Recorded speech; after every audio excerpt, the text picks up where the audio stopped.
Selamat siang Pak Martono.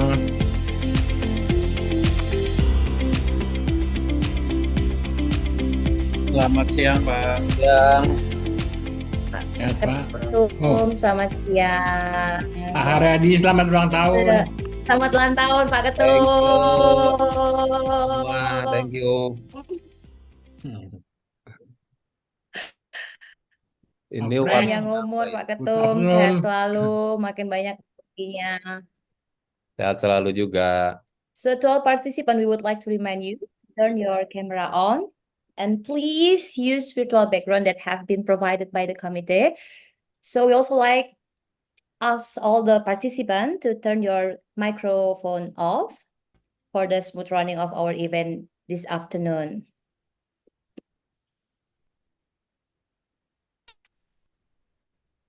Selamat bergabung, Pak Warsono. Mr. Frank, Hitachi, We would like to Welcome. welcome good Mr. afternoon. Frank Cho from Huawei.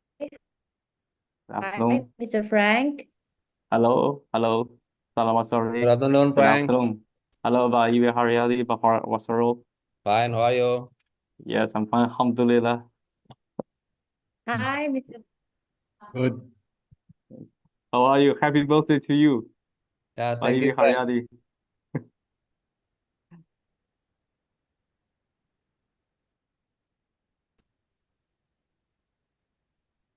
Kita mulai jam berapa nanti, Bapak Bang? Bagaimana Pak? Kayaknya 5 menit lagi boleh Oh, ya, 5 Pak menit Ketum lagi. ya.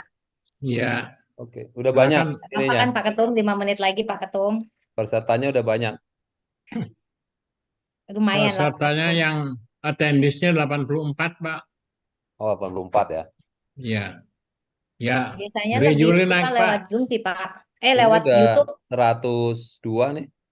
Oh oke. Iya, sudah Udah nambah, 100. ditanya Pak Ketum langsung nambah. Hi Mr. Total sudah Matthew, 100. how are you?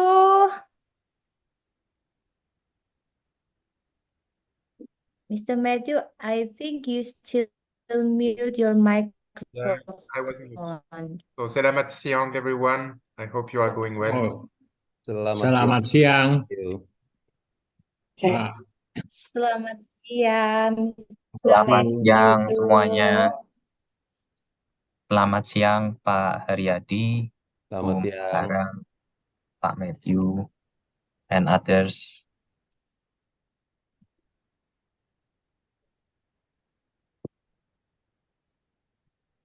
And you can speak in Bahasa. Don't speak in English only for me.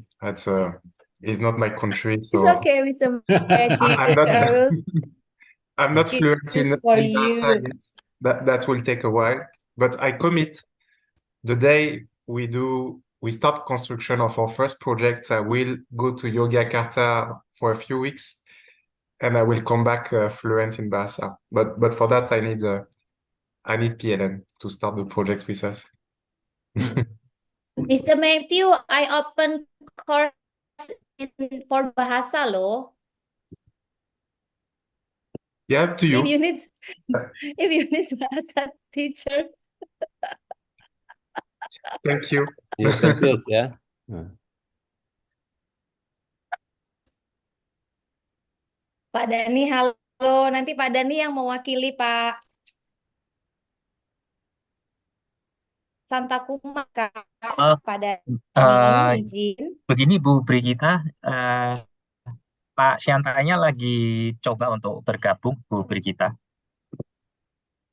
Oh, J. Ya. J. J.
So, ladies and gentlemen, we would like to start our discussion today for about a while. So, for all participants, please turn your camera on, and also we ask for you to turn your microphone off.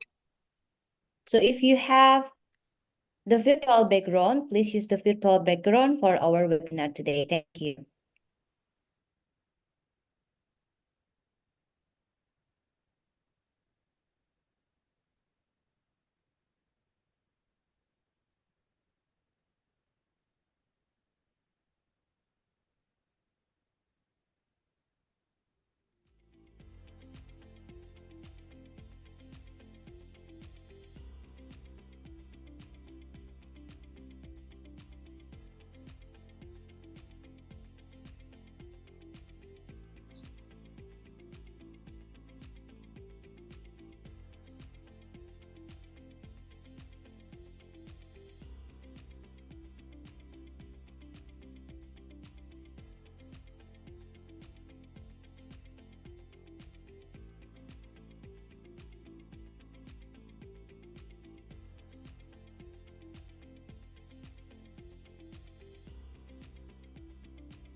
Baik, Bapak Ibu sekalian, saya akan memulai. Izin Pak Ketum, izin Bapak Ibu sekalian dan juga speaker.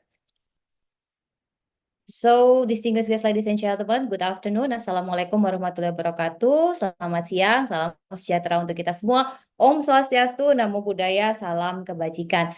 Kami ucapkan selamat bergabung Bapak Ibu sekalian. Ini adalah webinar seri yang ketiga. This is our third webinar series. That is our theme today is technology innovation in support for energy transition. My name is Brigita Manohara, Bapak Ibu sekalian, and I will be your MC and also moderator during this webinar. As I mentioned before, Bapak Ibu, our webinar today is a part of MKI's webinar series that talk about accelerating Indonesia energy transition, challenges, opportunities, and solutions. Specifically, in this episode, we will talk about technology on it. So now, I would like to greet the Honorable Chairman of MKI, Pak Evi Haryadi. Welcome, Pak Evi. Apa kabar, Pak Evi? Baik, good afternoon everyone. And I would like to greet our speakers today, Mr. Santa Kumar from Hitachi Energy, Mr. Matthew Geze from HDF Energy Indonesia, Mr. Marsono from PLN Persero, Mr. Frank Cho from Huawei. How are you, Bapak-Bapak? Sehat? Hopefully you are on the good condition. And also, I would like to greet Board of Expert on MKI, Board of Director of MKI, and also all the participants, ladies and gentlemen, who joined our webinar this afternoon. So, Excellencies, distinguished guests, participants, ladies and gentlemen, before we start today's agenda, we will be hearing the National Anthem of Indonesia. Bapak Ibu sekalian, sebelum kita memulai rangkaian acara webinar kita pada siang hari ini, terlebih dahulu, marilah kita bersama mendengarkan lagu kebangsaan Indonesia Raya.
Selanjutnya, sebelum saya akan mempersilahkan Ketua Umum untuk membuka rangkaian acara webinar kita, marilah bersama-sama kita berdoa sekaligus mendoakan Ketua Umum MKI yang pada hari ini berulang tahun, Bapak Ibu sekalian.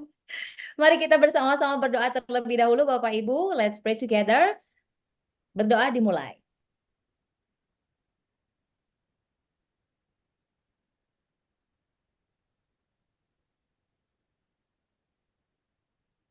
Berdoa selesai.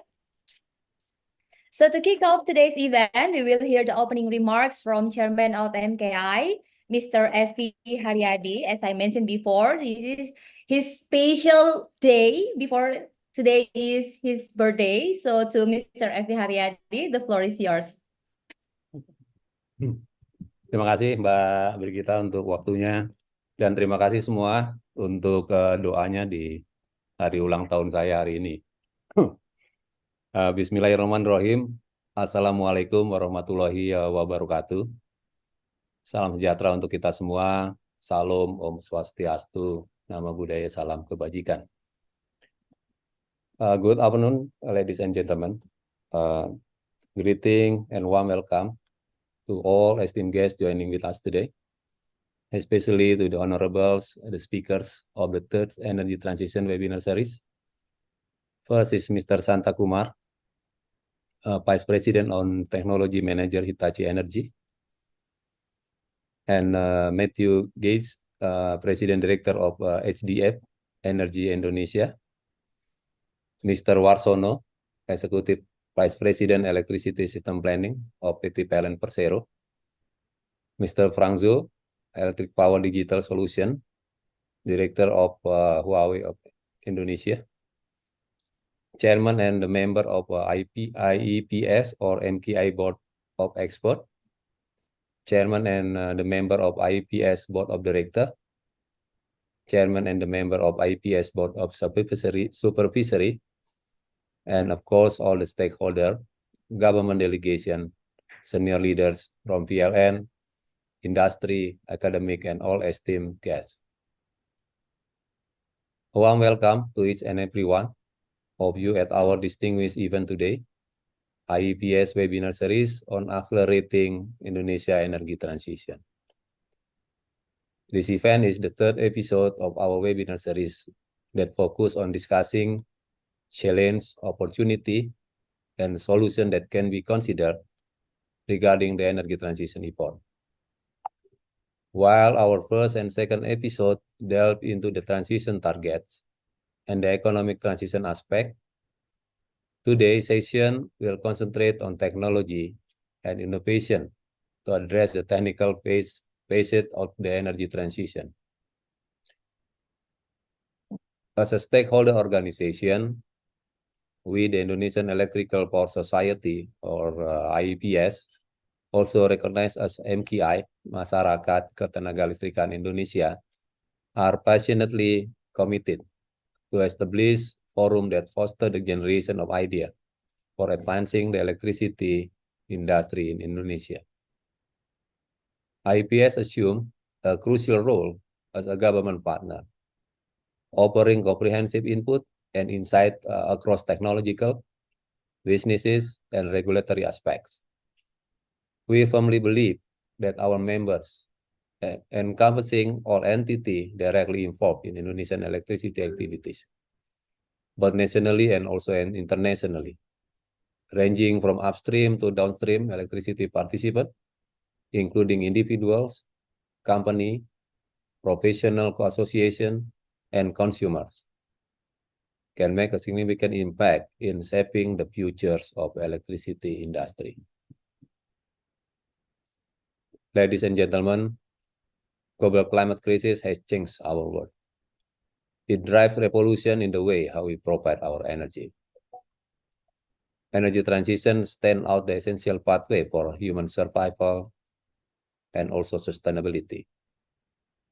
In the recent COP28 summit held in Dubai, Indonesia boldly proclaimed its readiness to lead the charge in energy transition, not just within the region, but on a global scale.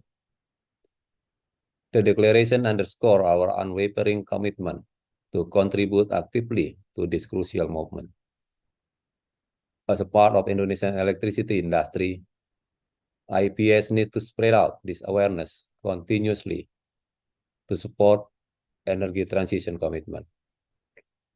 The energy transition has different characteristics in every region. Yet the overarching story is the same: how we harness, trade, deploy, and use energy is changing radically and rapidly. In Indonesia, with a vast and complex demographic and geographic characteristic, achieving success in energy transition require the awareness and commitment of everyone. Nevertheless, the energy transition cannot be tackled by awareness and commitment only. It necessitates technical solution. This is precisely why we have chosen the topic for this webinar episode. We aim to delve deeper into insight on technological solutions, which I believe can serve our pathway to successfully navigating the complexity of energy transition. Today, we are honored to have distinguished speakers sharing their insight on technological solutions crucial for energy transition.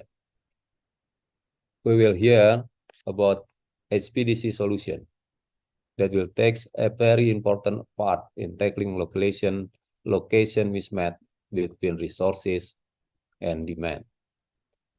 We will also hear about hydrogen fuel cell potential that beneficial as the storage solution in managing VRA intermittency and also load shifting. At the third session, we will hear about how PLN plan their grid to accommodate distributed generation. And then we also will hear about how digitalization and AI can assist us to a more efficient, reliable, and resilient system. Ladies and gentlemen, I encourage all of you to be active in this discussion to harness the best benefit from this forum. Please feel free to share your perspective. I'm confident that this forum can significantly contribute to position Indonesia as a leader in energy transition. With a shared commitment in mind, let's move forward, embracing both the opportunity and challenges that mark the journey toward a more sustainable energy future, not just for Indonesia, but for the broader global context. Your dedication and active participation in this crucial effort are sincerely appreciated. Thank you. Wabillahi taufiq wal hidayah. Wassalamualaikum warahmatullahi wabarakatuh. Salam. Waalaikumsalam warahmatullahi Om wabarakatuh. Santi. Thank you, Mr. Epi Haryadi, Chairman of MKIs, that have been delivered his speech, his opening speech, and welcoming all of the participants and also speaker who have joined us today. So, ladies and gentlemen, as the webinar are officially opened by Chairman of MKI, we will continue to start the discussion with our speaker. But before I introduce our speaker today, I would like to thank to our sponsor that are Huawei and also Hitachi Energy that has supported us this far. So, ladies and gentlemen, we will have 4 great speakers. Saya punya 4 narasumber yang luar biasa, Bapak Ibu, untuk mengelaborasi tema kita hari ini tentang teknologi dalam proses transisi energi. So, first of all, we have Executive Vice President Planning PLN Electricity at PT PLN Persero, Mr. Warsono. Pak Warsono, selamat siang. Saya sapa dulu narasumber saya satu persatu. Apa kabar Pak Warsono? Baik, selamat siang. Selamat siang, Pak Marsono. Jelas Bu ya? And also we have and welcome Vice President and Technology Manager of Hitachi Energy, Mr. Santa Kumar MS. Mr. Santa Kumar, welcome.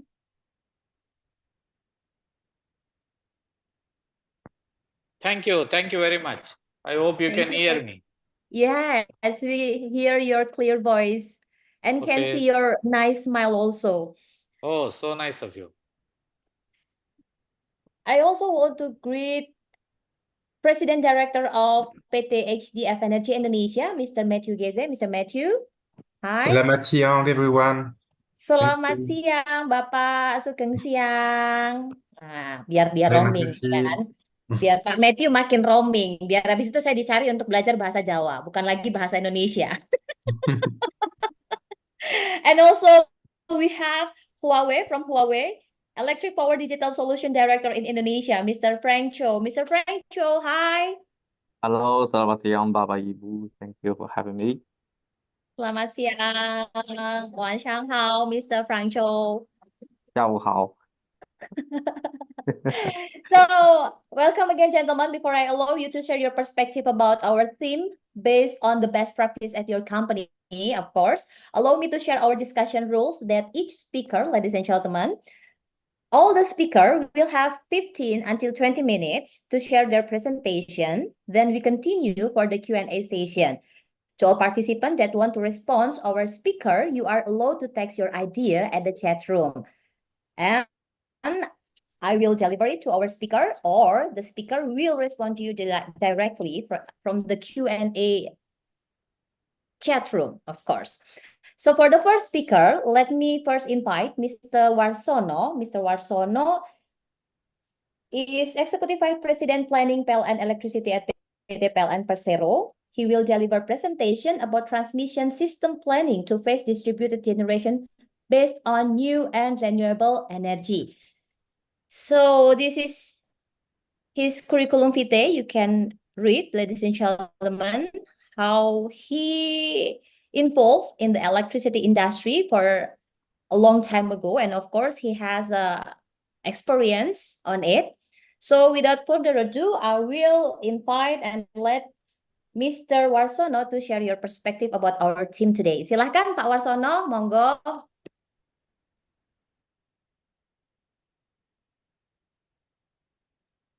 Mr. Warsono, masih mute. Yeah. Okay, thank you, Bu Brigita. Very good afternoon, ladies and gentlemen. Thank you for inviting me as a panelist in this very distinguished forum. I would like to deliver my presentation regarding the transmission system planning based distributed generation based on new and renewable energy in Indonesia. I would like to present in bahasa Indonesia. Selamat siang Bapak Ibu. Pada kesempatan hari ini saya ingin menyampaikan terkait dengan bagaimana pengaruh dari transmisi nanti dalam menyiapkan banyaknya distributed generation di Indonesia. Seperti kita ketahui bahwa tren dari ketenaga listrikan ini ada 3 yang utama. Yang ekonomi adalah elektrifikasi, di mana electric vehicle itu akan banyak masuk, kemudian smart charging dan lain-lain. Ini pengaruhnya adalah banyaknya perubahan dari load demand nanti. Karena nanti charging nanti akan banyak di malam hari, misalnya sebagai salah satu contoh. Di tengah malam bahkan nanti di beberapa studi. Kemudian decentralization ini yang menjadi topik pada kesempatan hari ini, di mana banyaknya solar PV terutama. Kemudian juga adanya wind power di sistem kita, kemudian ada microgrid dan lain. Dan yang terakhir terkait dengan digitalization. Nah, digitalization lebih menjadi enabler sebenarnya yang akan mendukung electrification dan decentralization. Lanjut.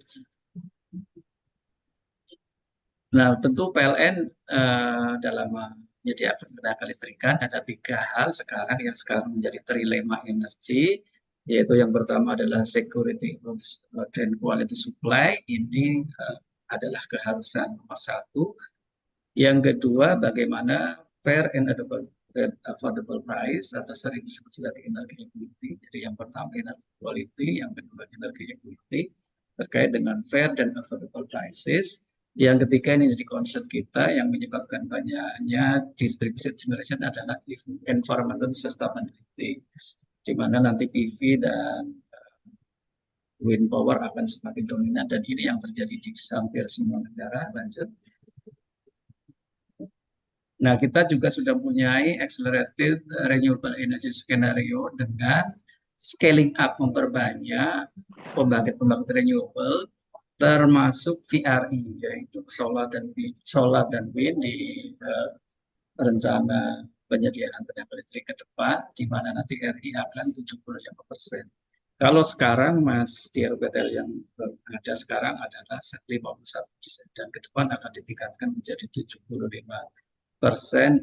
renewable termasuk VRI. Tujuannya tentu kita tahu untuk mencapai net zero emission 2060 atau bahkan lebih cepat. Lanjut. Nah, di Indonesia kita punya banyak potensi renewable energy di Indonesia. Tentu kita memahami bahwa energy resources-nya akan sangat diversifikasi.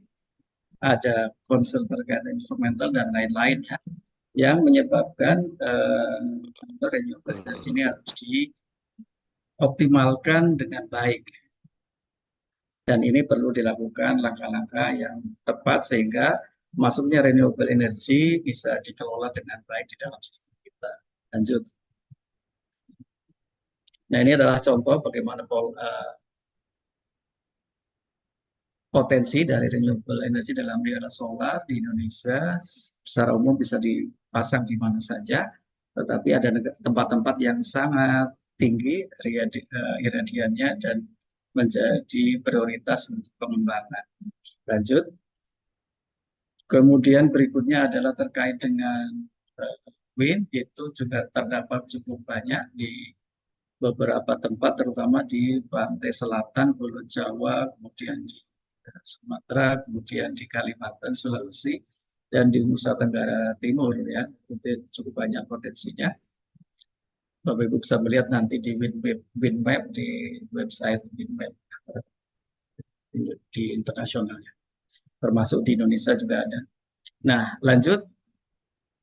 Nah, ini adalah masalah yang terkait dengan diskusi kita adalah bagaimana challenge terkait dengan renewable energy. Yang pertama adalah adanya mismatch ya antara lokasi dari renewable. Sebagai contoh adalah renewable energy terkait dengan hidro, itu yang banyak potensinya di Sumatera dan Kalimantan. Sementara beban ada di Jawa, sehingga kita punya rencana untuk membangun super grid, menghubungkan antara lokal renewable energy dengan demand sehingga mismatch ini bisa dikelola.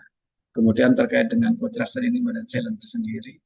Kemudian yang akan kita bahas juga adalah terkait dengan technical aspect, bagaimana menjaga continuity supply karena climate dan season. Kemudian, nah climate transition ini menjadi variabel yang sifatnya ada yang jangka pendek dan yang jangka pendek adalah weather. Jadi dua-duanya ini harus kita address secara tepat, ya, karena kalau climate itu jangka panjang, di mana musim hujan dan musim kemarau itu mempunyai sifat yang berbeda. Kemudian terkait weather itu sifatnya real time. Nah, dua-duanya harus disiapkan mitigasinya. Kemudian terkait dengan ekonomi aspek, bagaimana adanya renewable ini bisa terjaga finansial aspeknya sehingga tetap affordable kepada masyarakat. Lanjut. Nah, ini contohnya challenge bagaimana variable renewable energy yang menyebabkan di contoh di Denmark dan Spanyol bagaimana antara renewable energy dengan beban itu tidak match, ya, sehingga bagaimana menghandle variability, maka ada kendala atau challenge terkait dengan bagaimana balancing mechanism. Kemudian reserve. Nah, reserve ini juga ada yang jangka pendek dan jangka panjang. Kedua-duanya diperlukan. Kemudian power quality, load flow variability, karena nanti akan sangat variability-nya tinggi sehingga load flow variation juga akan menjadi lebih besar. Nah, bagaimana transmisi kita siap. Kemudian terkait dengan voltage check dan voltage variability ini juga terkait dengan load flow juga. Sehingga karena itu perlu teknologi enabler di sistem kita.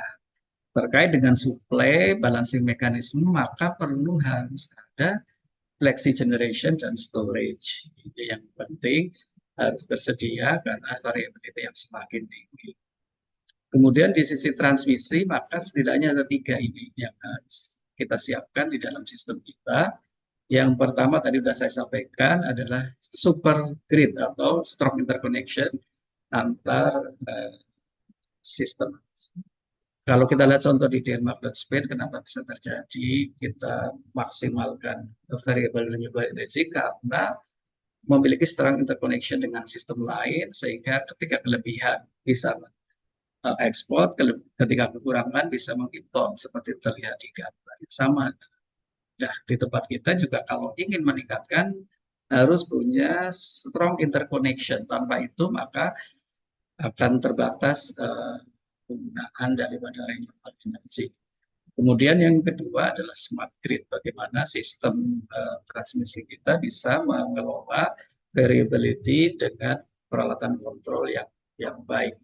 Kemudian juga flexi transmission dari PAX yang sebagian nanti akan dibahas terkait dengan HVDC, step-down compensator, dan berbagai macam, kemudian juga short circuit limiter dan lain-lain. Ini juga penting untuk menjaga sistem tetap dalam kondisi. Lanjutkan. Ini contoh untuk di Indonesia. Indonesia ini sistemnya bermacam, ada yang sudah cukup mature dan kuat seperti di Jawa, Bali. Ini lebih mampu untuk mendapatkan renewable dalam jumlah yang cukup besar. Kemudian di Sumatera ini sudah terinterkoneksi namun perlu perkuatan. Kemudian di tempat lain seperti Kalimantan, Sulawesi itu masih belum terintegrasi semua. Maka tugas utama pertama sebelum membangun super grid adalah memperkuat dulu transmisi di kepulauan tersebut, di pulau tersebut sebelum koneksi antar pulau. Kemudian ada juga yang masih dalam early stage dari sistem, terutama di Indonesia Timur ya. Di Papua ini masih sangat sedikit, kemudian di Ambon, Nusa Tenggara misalnya. Sehingga dengan kondisi yang berbeda, maka kita harus punya roadmap yang berbeda-beda pula. Sebagai contoh, kita dalam waktu dekat akan membangun pemberkuat dari Jawa ke Bali, membangun sutet atau saluran kabel tekanan tinggi, ekstra tinggi di laut yang sekarang dalam proses komitmen. Kemudian berikutnya adalah Sumatera ke Jawa, itu kedua tahap berikutnya. Sedangkan yang ke Kalimantan, karena di Kalimantan masih belum kuat, maka kita harus memperkuat di Kalimantan. Ini yang pertama terkait memperkuat strong super grid, ya, interconnection, strong interconnection. Lanjut. Nah, tentu interconnection ini sangat berguna untuk meningkatkan reliability of supply karena sistem akan semakin besar.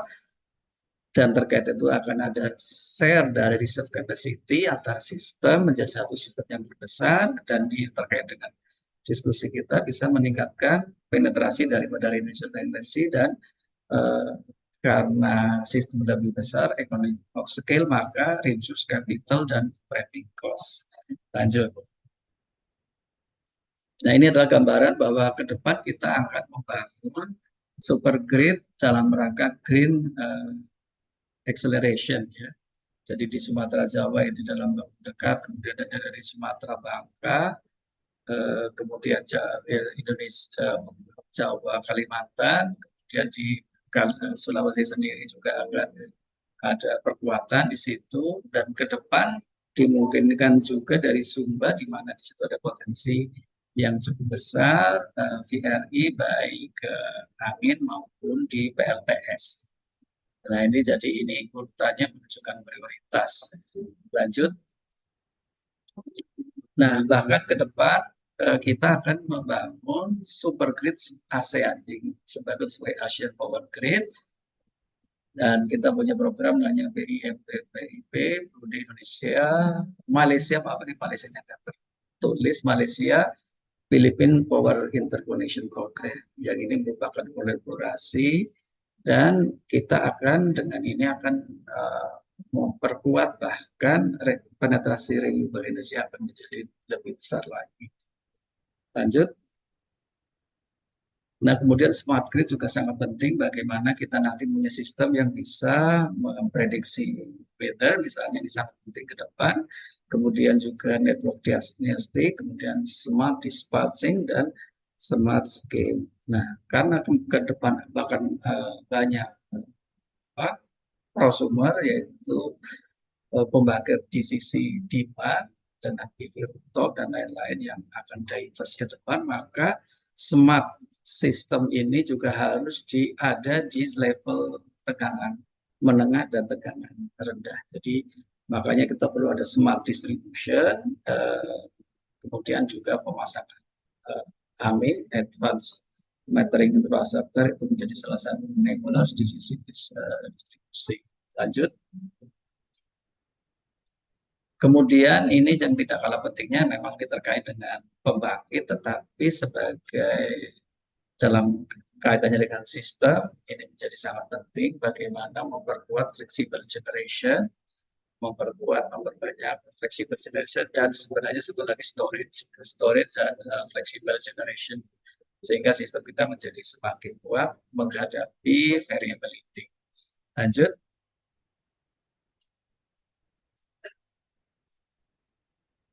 Lanjut, Mbak. Ini sama dengan yang tadi ya, lanjut saya kira.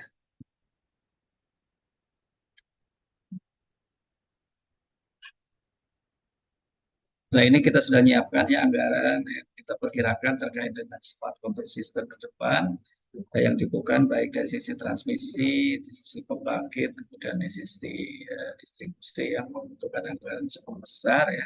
Ini adalah perkiraan awal kita. Lanjut. Ini ilustrasi saja bagaimana sistem kita akan semakin dinamis ya. Lanjut.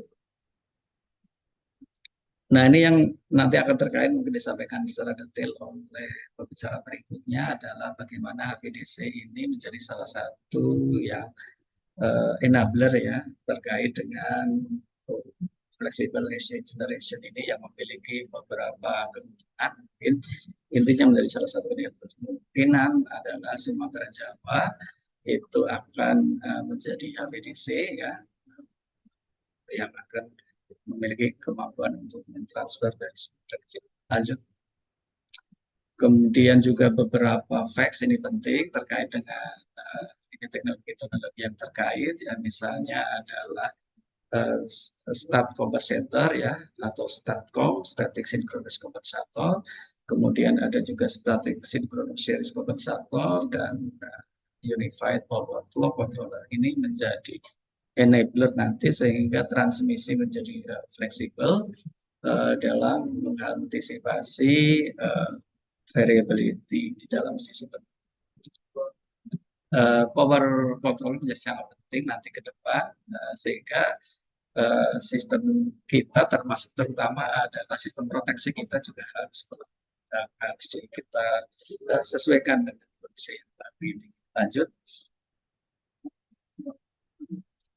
Ini hal-hal yang penting ini terkait dengan technical enabler sudah saya sampaikan. Dan yang kedua tidak kalah pentingnya adalah financial capability dan asisten ya, karena ini membutuhkan anggaran yang cukup besar, juga kapasitas dari SDM kita yang juga harus kita sesuaikan dengan kondisi yang baru, terutama di sektor transmisi. Kemudian just energy transition penting dan regulatory support yang harus kita siapkan. Lanjut. Ini hal-hal yang nanti perlu menjadi perhatian terkait dengan perkuatan dari sistem kita ya, terkait dengan renewable energy integration, resilient, kekuatan dari transmisi harus menjadi perhatian, kemudian investasi, support demand, dan lain-lain ini yang perlu kita unlock. Saya kira itu dari saya. Terima kasih sebagai pembuka saja ya, dari diskusi kita pada hari ini. Terima kasih, saya kembalikan. Assalamualaikum warahmatullahi wabarakatuh. Waalaikumsalam warahmatullahi wabarakatuh. Thank you for Mr. Warsono, Executive Vice President Planning PLN Electricity PT PLN. As it mentioned before that PLN has a roadmap for the energy transition, especially for the transmission system. Tadi Pak Warsono sudah menyampaikan berkaitan mengenai smart grid yang itu mulai dari smart power plant, kemudian smart transmission, kemudian distribution sampai dia ke demand-nya. Dan tadi yang saya garis bawahi dari apa yang dikatakan oleh Pak Warsono adalah yang terpenting itu memperkuat transmisi.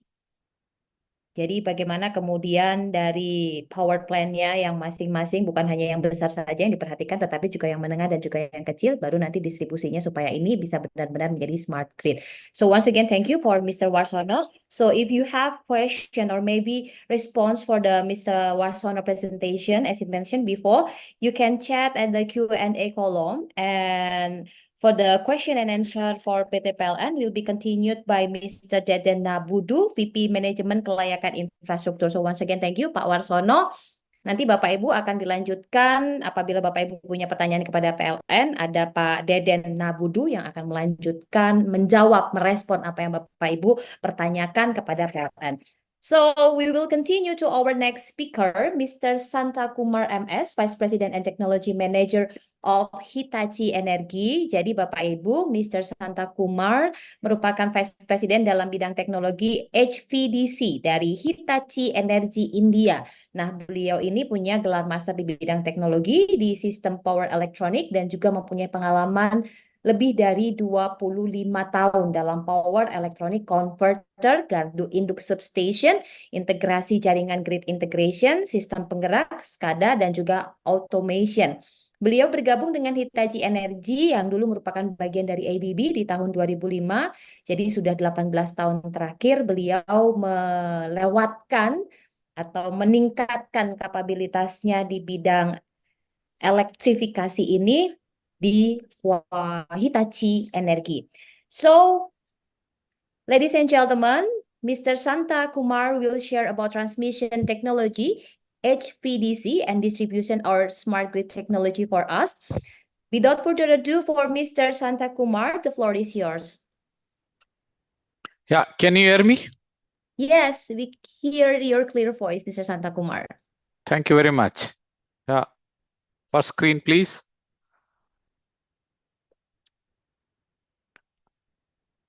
Yeah, this is Shanta Kumar. I take care of HVDC technology for India and also for South Asia. It was already introduced. So this is a very beautiful photo of Indonesia. So we love this. And thank you very much for wonderful sceneries and wonderful country. Next, please.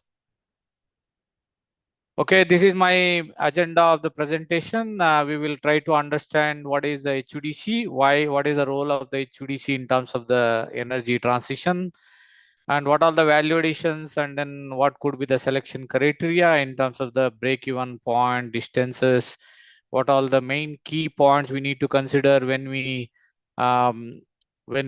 talk about energy transition and adopting the HVDC technology. We will just briefly touch upon what kind of technologies we have and some of the references which are very, very relevant for Indonesia overall grid integration and long distance transmission, grid interconnection among various countries in the ASEAN region. And we will give you some update on what is the latest technology which is available in terms of the use cases, references which are very relevant to you. And then we will conclude with summary. Next screen. Yeah, we strongly believe based on our internal research and development innovation that electricity will be the backbone of the entire energy system by 2050. And in order to achieve this carbon neutrality vision, every country, every region has to adopt changing over to electrical energy, not only decarbonize the energy, but also decarbonization of the industry, transportation, and various other utilities, very important for overall vision in terms of the carbon neutrality. And we will have major challenges in terms of accessing the renewables because they are available only in the remote location.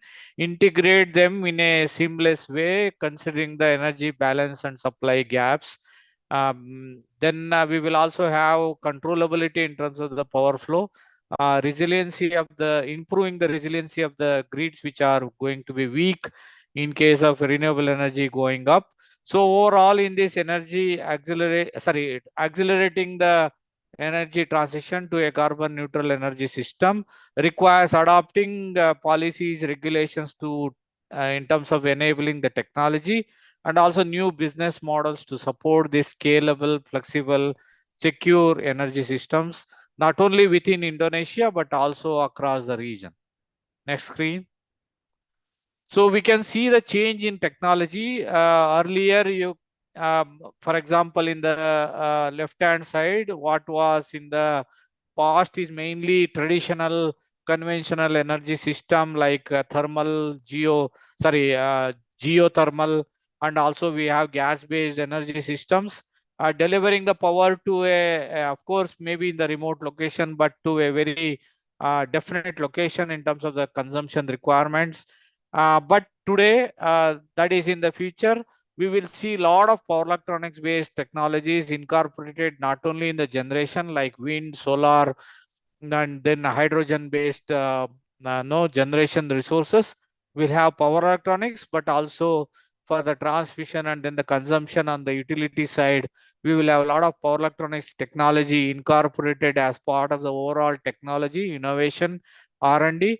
And that is where the overall transition in terms of the technology to help and facilitate this energy transition toward the green energy, but also enabled with digital technologies for controllability, strengthening the grid, and then forecasting in terms of the availability and also the consumption patterns, and also overall controllability in predicting what is going to happen on time scale basis, second to second basis, minutes by minute basis, and also based on the seasons, we need to predict what is the kind of energy availability and also what could be the consumption pattern, and available contingencies has to be patterned so that we will have a secured, reliable energy supply to the load demand requirements. So overall, power electronics will be the backbone in terms of the technology, enabled with digital technology based,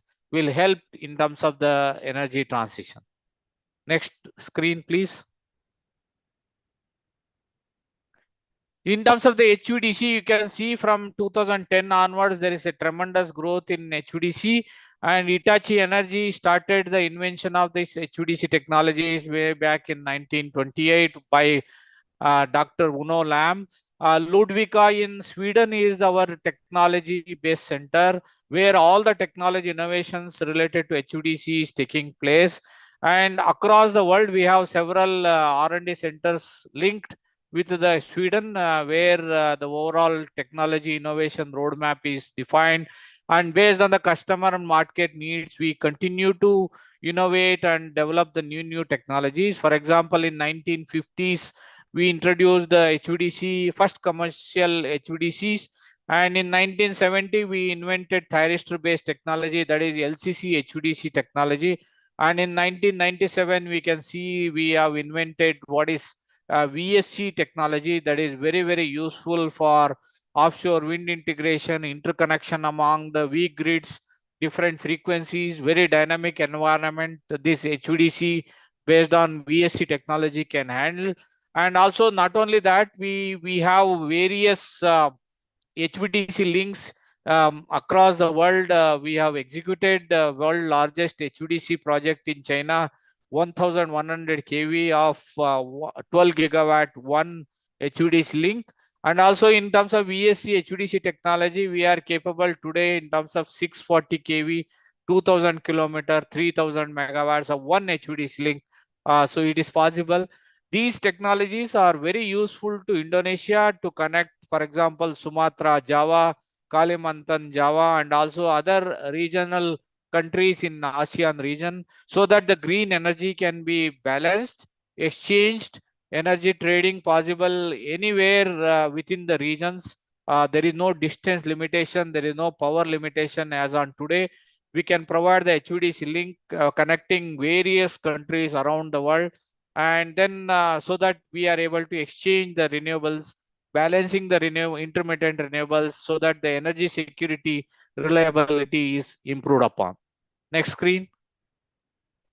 There are various applications. I will not get into the details. You can see wind and solar can be integrated very easily by using the HVDC. Remote offshore wind, that is where I have seen in the previous presentation, Indonesia is having huge potential in terms of the offshore wind integrated with solar, and then energy storage nearby Kalimantan and Sarawak region can be balanced by using this HVDC power flow control, so that you will have a overall reliable, secured energy supply to your Sumatra, Java region, where a lot of energy consumption, both in terms of the transportation, industry, green energy, in terms of hydrogen generation is going to take place. So HVDC can seamlessly integrate renewables, whether it is wind, solar, offshore wind, remote locations, connecting and integrating with the grid. Not only that, it will help you to dynamically balance the power flow, secured energy energy flow within the requirements between the regions, between the countries in ASEAN region. So that is where we define the applications based on the requirement, and then we provide the overall solution as a Hitachi Energy leading technology supplier in terms of the both HVAC and then HVDC.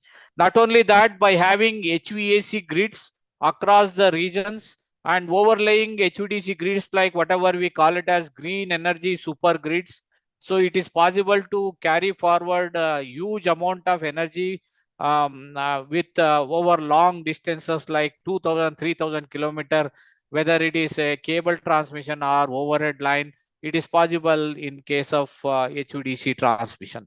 So HVAC grid within the region will exist, but we can also utilize these HVDC grids to interconnect the regions, interconnect the countries, so that the green energy can be exchanged, balanced, and then we can have the controlled power flow with the grid, digital grids. It is possible to strengthen the grid to integrate more and more renewables. Next screen. So we have various trends going across the regions and then the countries globally. You can see technology shifting towards more and more VSC based HVDC to enhance the controllability, larger and longer transmission links in terms of carrying a huge amount of energy across the regions, across the countries. New types of large scale generation is going to take place in the future, that is hydrogen based economy. That is where I think you will see in the future presentations, and we can have offshore wind energy with the in terms of floating wind new technology, and you can have a remote location in terms of offshore wind integrated to the very urbanized locations in terms of the city in feeds. That is what Vietnam, Malaysia, then Cambodia and various other countries are planning with this kind of offshore wind integrated with solar, and then delivering the power to say Malaysia, Singapore, wherever these load centers are exist. So it is possible by having integrated technology in terms of the HVDC, HVAC to deliver secured, reliable power. That's what I think global trend is towards standardizing the overall these HVDC, HVAC links, and then use them as a standardized technology for various futuristic generation and then load integration requirements. Next screen. So we have various projects ongoing. For example, Saudi Arabia, Egypt, exchanging the renewable energy across the Africa region, Middle East and Africa region. And we have world longest subsea cable interconnector, North Sea link between England and Norway. And then we have Project Lightning in Middle East region, where it is delivering around 2,000 megawatts of power for the offshore petrochemical complex to decarbonize. That we call it as shore to offshore. And then we have Dagger Bank, world largest offshore wind integration in terms of 3,600 megawatt. And then we have Mumbai City Infeed in India, delivering 1,000 megawatts of power to the core city of Mumbai with the green energy integration in the future. And we have 800 kV, 6,000 megawatt northeast part of India. Hydro generation is linked with the north part of India, where predominantly solar generation. So in the day season, we will have 1,500 megawatt going from north to east. And during the high hydro season, the 3,000 megawatts of power will go from east to the north part of India.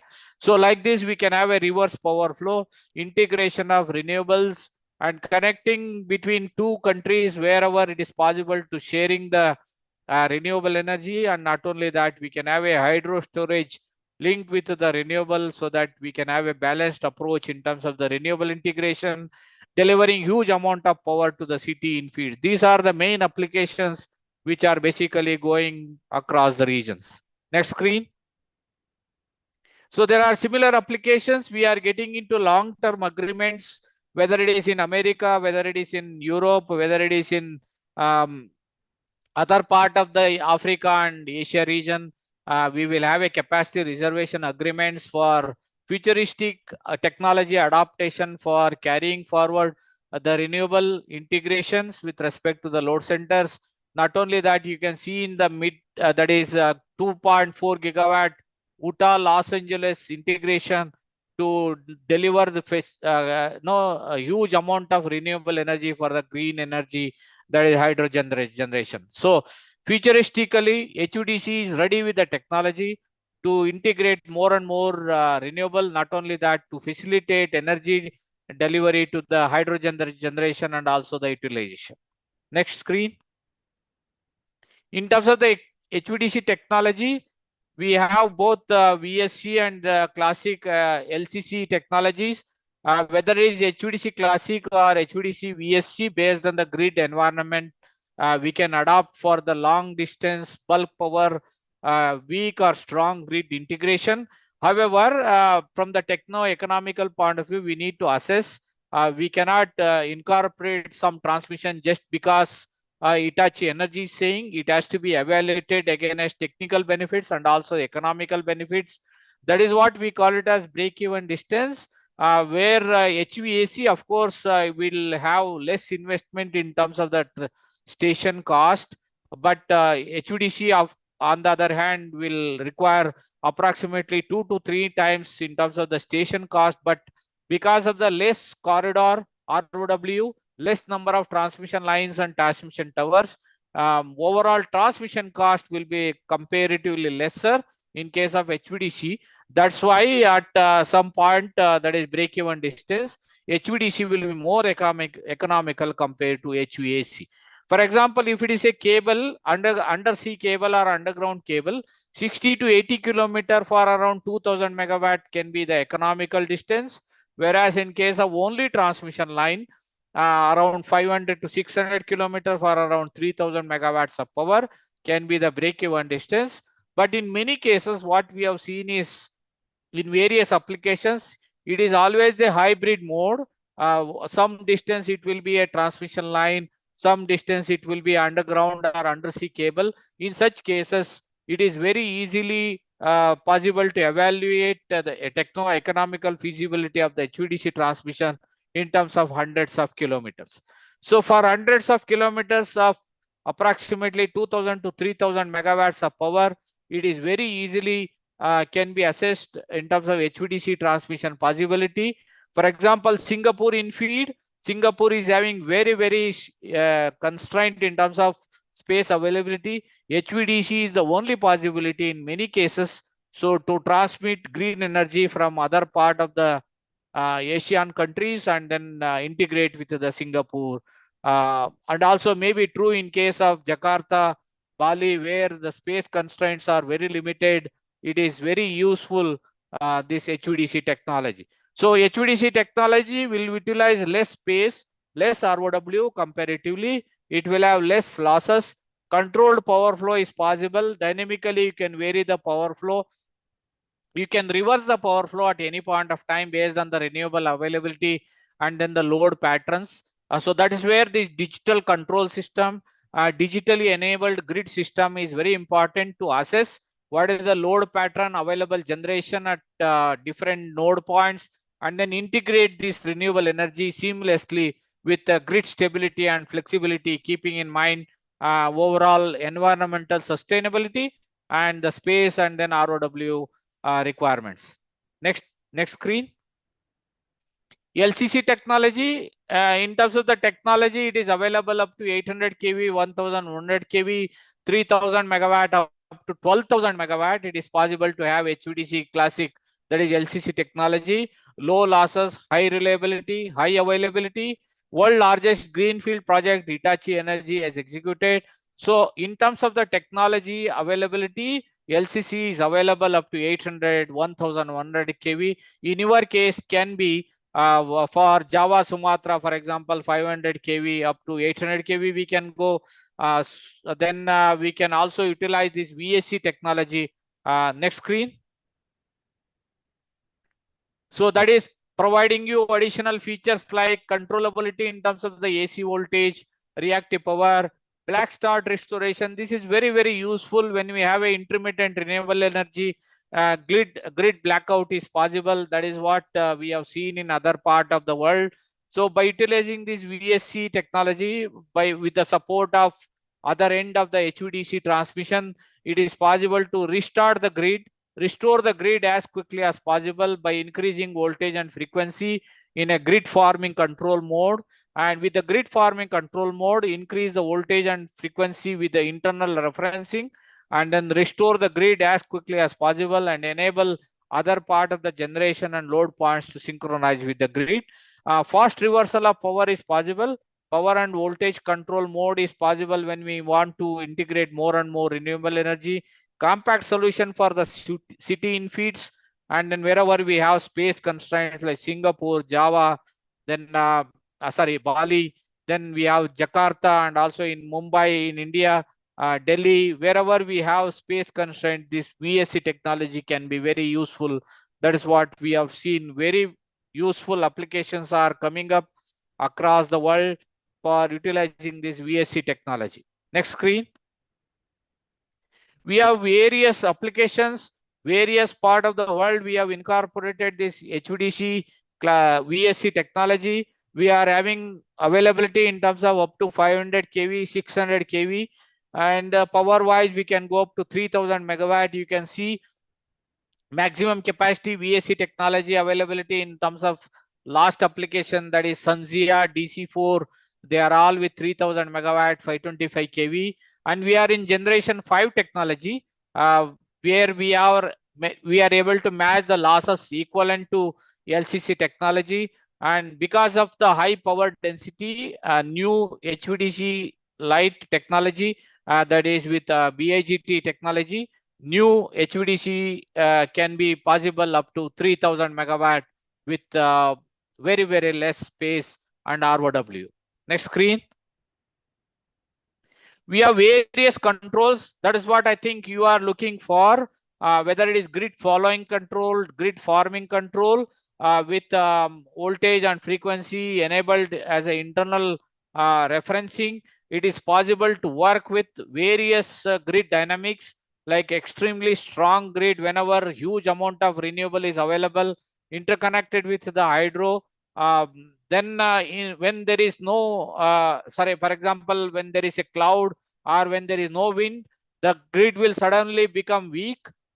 So then definitely this VSC technology can adapt to these various grid dynamics and then provide you the controllability in terms of the power flow, support the grid in terms of the reactive power and then the AC voltage control, and then enable overall grid integration in terms of the renewables and supply towards the weak grid in terms of the load connectivity, whether it is hydrogen generation or the transportation. Wherever we have such weak grid environment, this VSC technology can be very useful in terms of the renewable integration, support the grid in terms of the stability and controllability, and provide the enough flexibility so that based on the variability in terms of the renewable integration, the grid technologies can be adopted on a daily basis, minutes by minutes basis, and also millisecond basis. So in terms of the energy storage, you can see it is also possible to utilize your battery energy storage or hydro energy storage to integrate with the renewables by using this VSC HVDC technology. Such controls are possible today, and we can emulate the synchronous generator with the inertia support, and then frequency control support, and various other grid technologies can be incorporated as part of the control technologies, and we can help you with the renewable integration with the various grid dynamics. Next screen. So in terms of the space constraints, VSC technology is very, very useful. So this is to 1400 megawatt VSC 525 kV system. You can see here very, very green HVDC station. The space required for this one is approximately 240 meter by 200 meter. Overall, for 1400 megawatt, one bipole, 200 meter by 240 meter. Next screen. In terms of the offshore wind, you can see platform located in offshore. This is approximately 70 meter by 40 meter by 30 meter. So that is the space required for around 900 megawatt offshore wind platform. Next screen.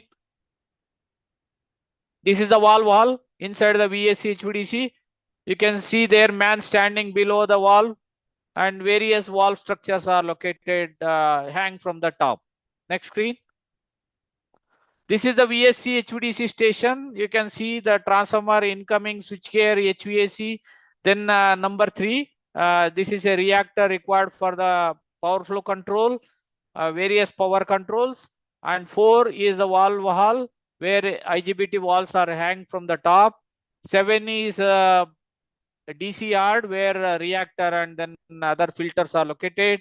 5 is the control building where control panels, SCADA, various control rooms, office building is located. 6 is basically the cooling, and 2 is basically HVAC yard where it is integrated with the AC system. So this particular one station is requiring approximately 100 meter width and 200 meter length. 30 meter is maximum height. Next screen. This is the comparison between LCC and VSC technology. For 3000 megawatt, we require approximately 300 meter by 300 in LCC, whereas 200 meter by 240 meter in case of VSC. So approximately 50% less space in case of VSC. Next screen. So there are various references. I will not take much time. We have covered long distance transmission like we have Saudi, Egypt.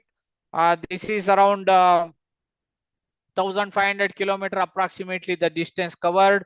It is delivering renewable power integrated with the Egypt grid between Saudi Arabia and Egypt. This is a 3-terminal HVDC.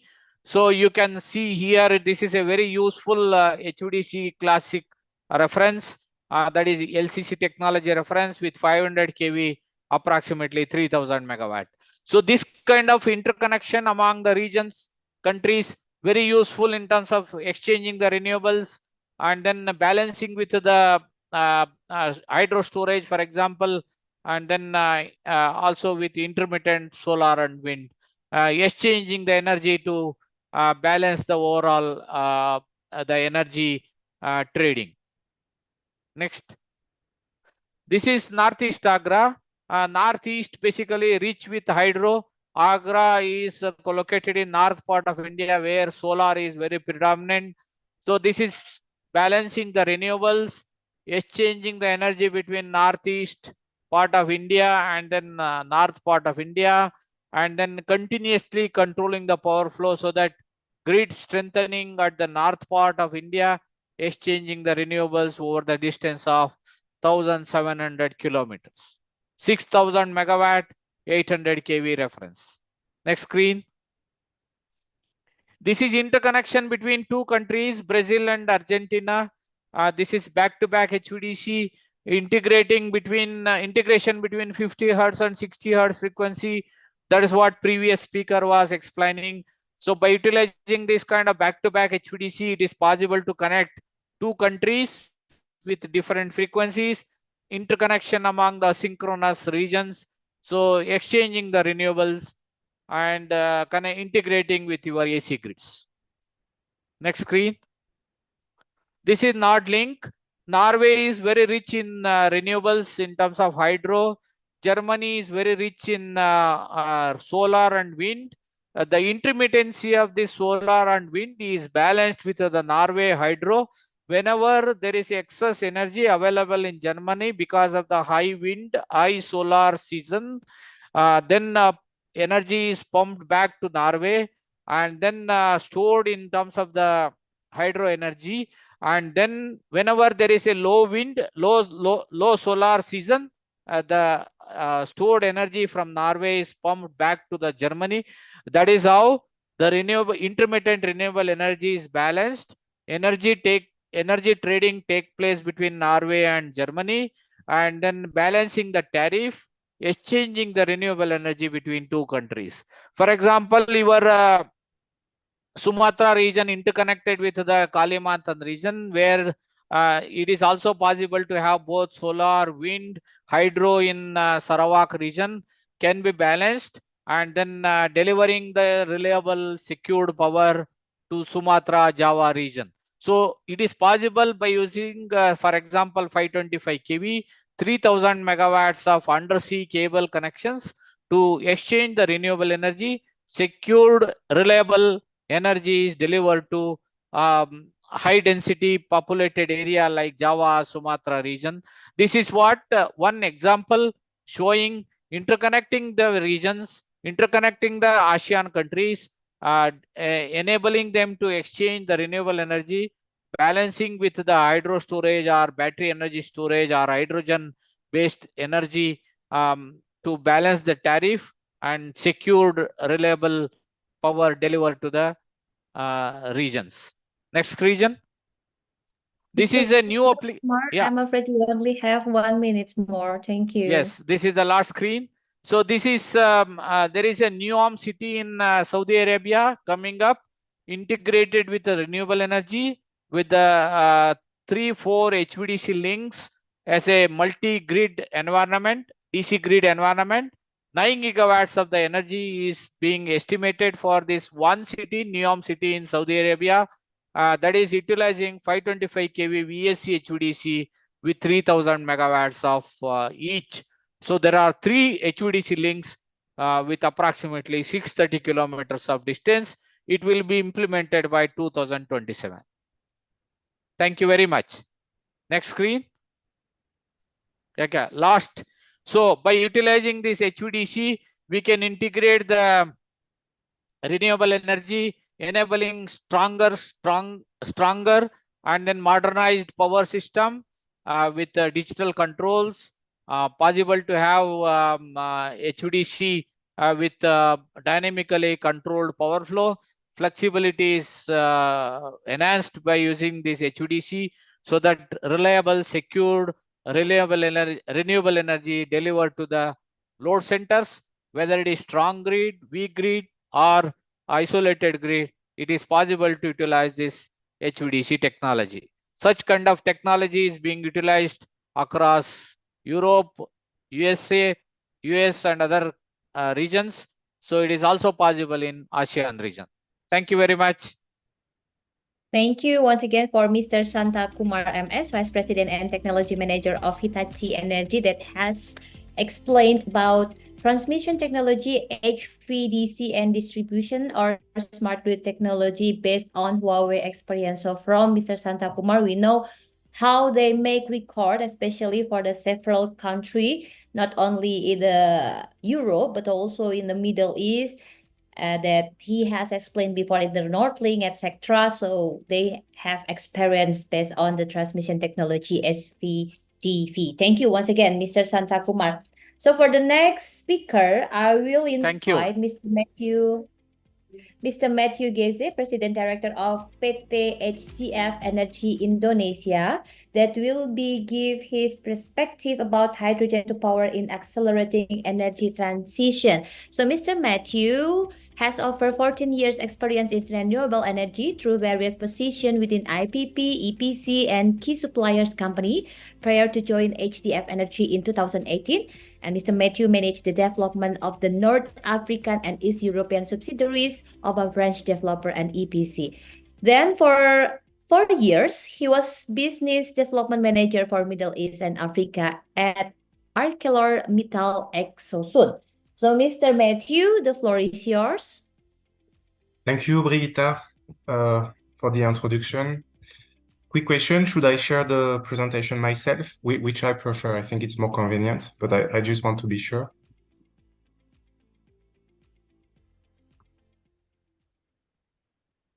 I will share the presentation. So I'm sharing the screen. Everyone can see it? Yes, we can see your Yeah. Oh, presentation perfect. clearly. Thank you, Matthew. Well, thank you again for the invitation. So I will speak in English. Next year, maybe in Bahasa, we'll see. Thanks to your courses. So I will indeed focus on the hydrogen because of the name of our company.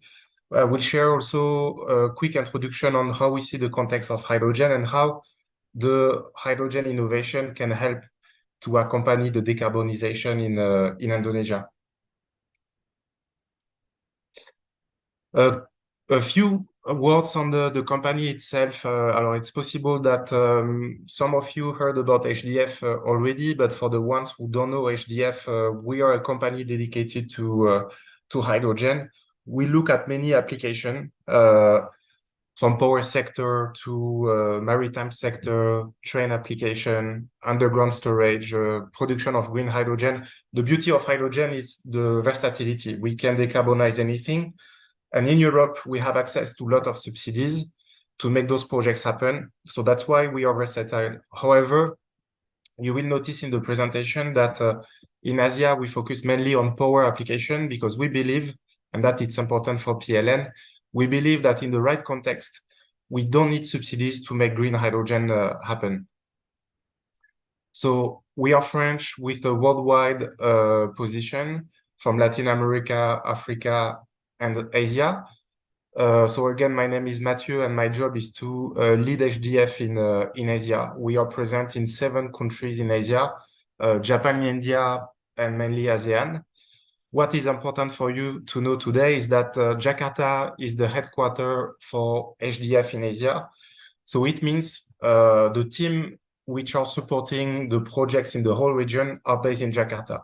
So we have engineers in Jakarta which are supporting Japan and India, and not the contrary. So I think it's important for maybe the ministries who are present today to have that in mind. On the very long run, we believe that the most of the potential for us is in Indonesia. So we need to have most of our team there and to support the development in the region from Jakarta. So again, I explained a bit earlier that it's versatile. We have many applications for hydrogen. This is amazing on the long term, how it can be efficient to accompany decarbonization. And that's why there is all those noise around hydrogen and this big momentum around hydrogen. However, where to start? When we are a big country like Indonesia, it can be confusing. Should we focus on manufacturing the green molecule and export to Singapore and Japan? Should we focus on the green molecule and use in the local fertilizer plants and refinery? Should we use the hydrogen as a storage solution to decarbonize island grids?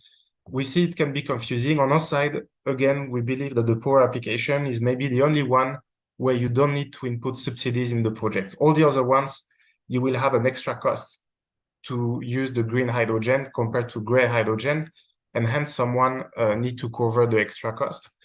But again, the momentum is there, many projects worldwide for many applications. So the prices will go down on the long run. It's just a question of time. And that is very interesting. And it explains why we need to look at hydrogen projects from now to get the return on experience and be able to embrace the mass market to come in the coming years. So on our side, we focus on the power application on two types of power plants. I will describe that quickly. On one hand, what we can do for the island grids today, and on the second hand, what we can do to decarbonize the main grids tomorrow. And I will start by what we can do for the island grids on the very short term.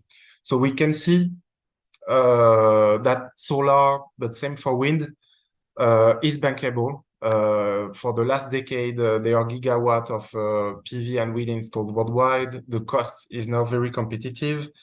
It's fast to develop, fast to implement and to build. So on those aspects, it's quite positive.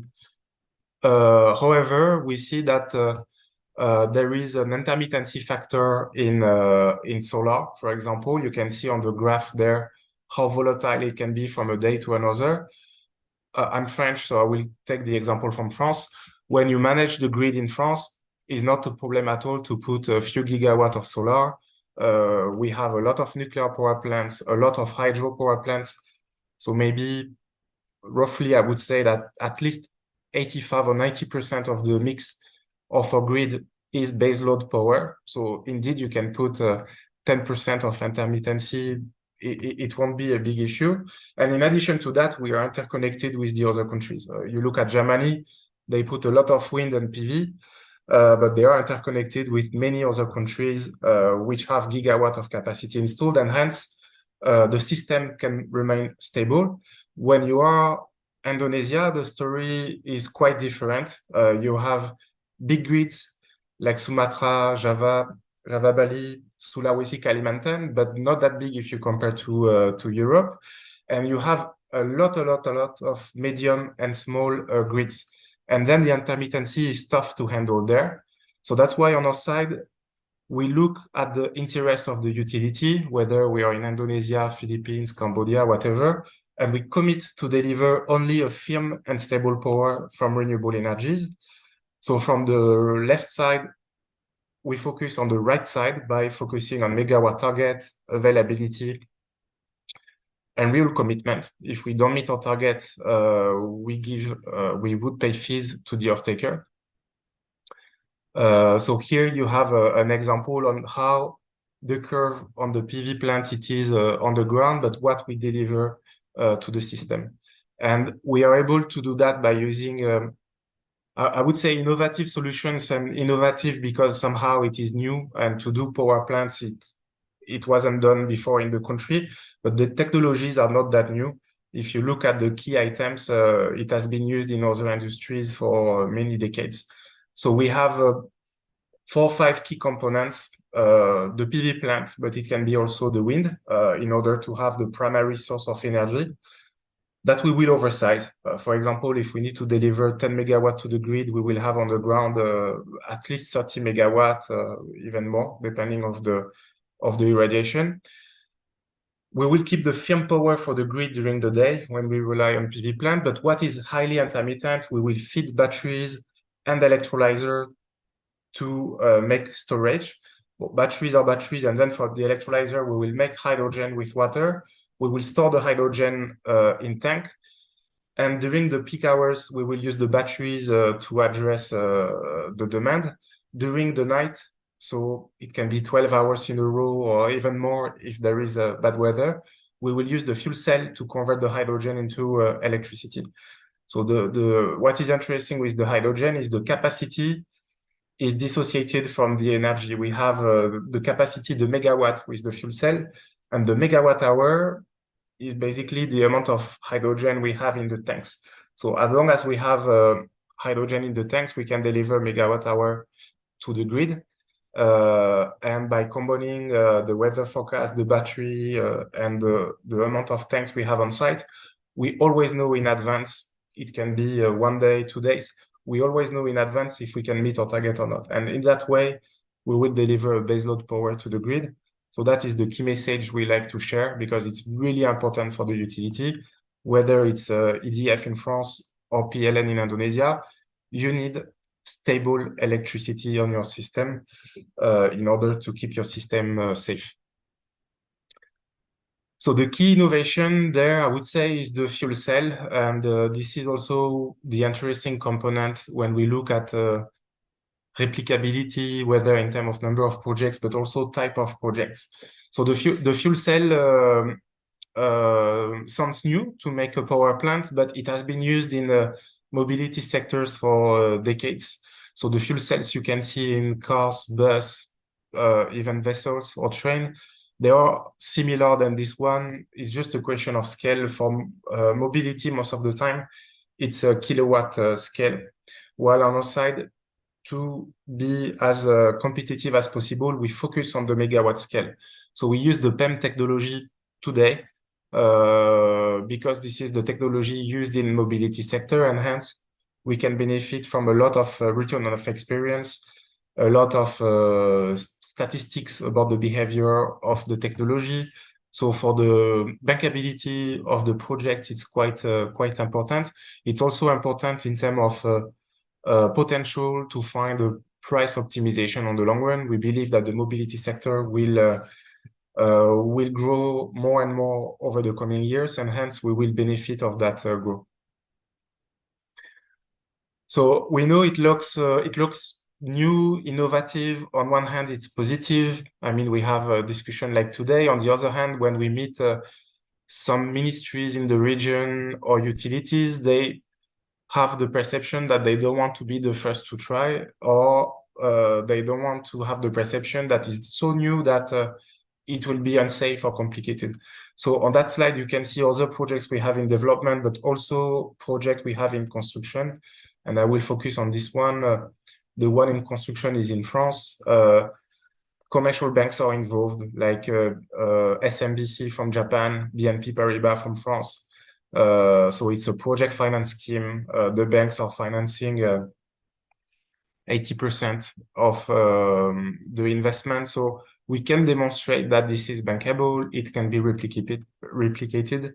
And this is the best answer we can bring when people are asking whether the technology is suitable or not for project finance. So we can say very clearly, yes. And this is exactly the same concept that we want to duplicate in Indonesia, and that we are duplicating in Indonesia.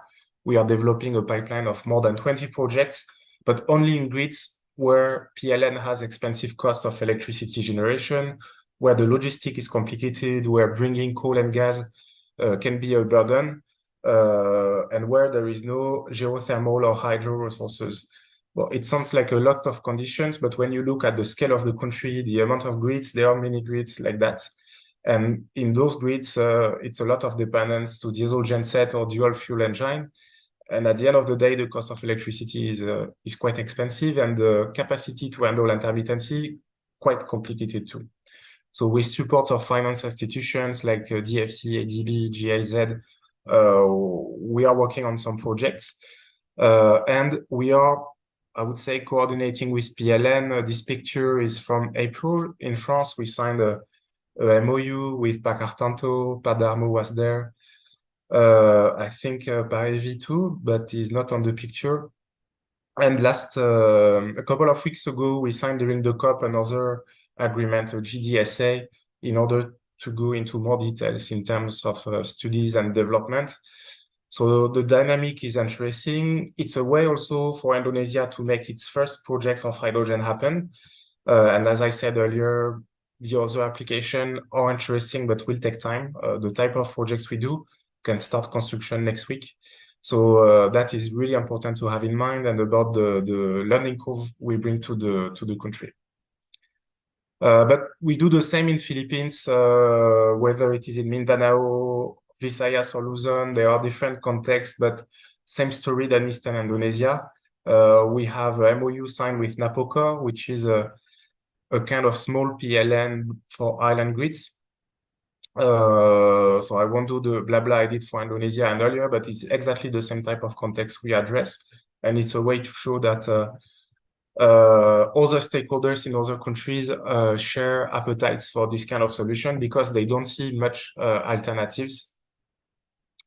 Cambodia too, but Cambodia, even though it's not an island, we see that The interconnection with other countries is limited. There is a big dependence for hydro power plants, which is quite sensitive to the seasonality. So when it's a dry season, basically there is almost no production for a few months, and hence Cambodia needs to import more fuel or coal. So they need to find alternatives to that and to have, when possible, a green baseload power plant. So this is what we try to look at with the Ministry of Mines and Energy and the EDC, so the equivalent of PLN in Cambodia.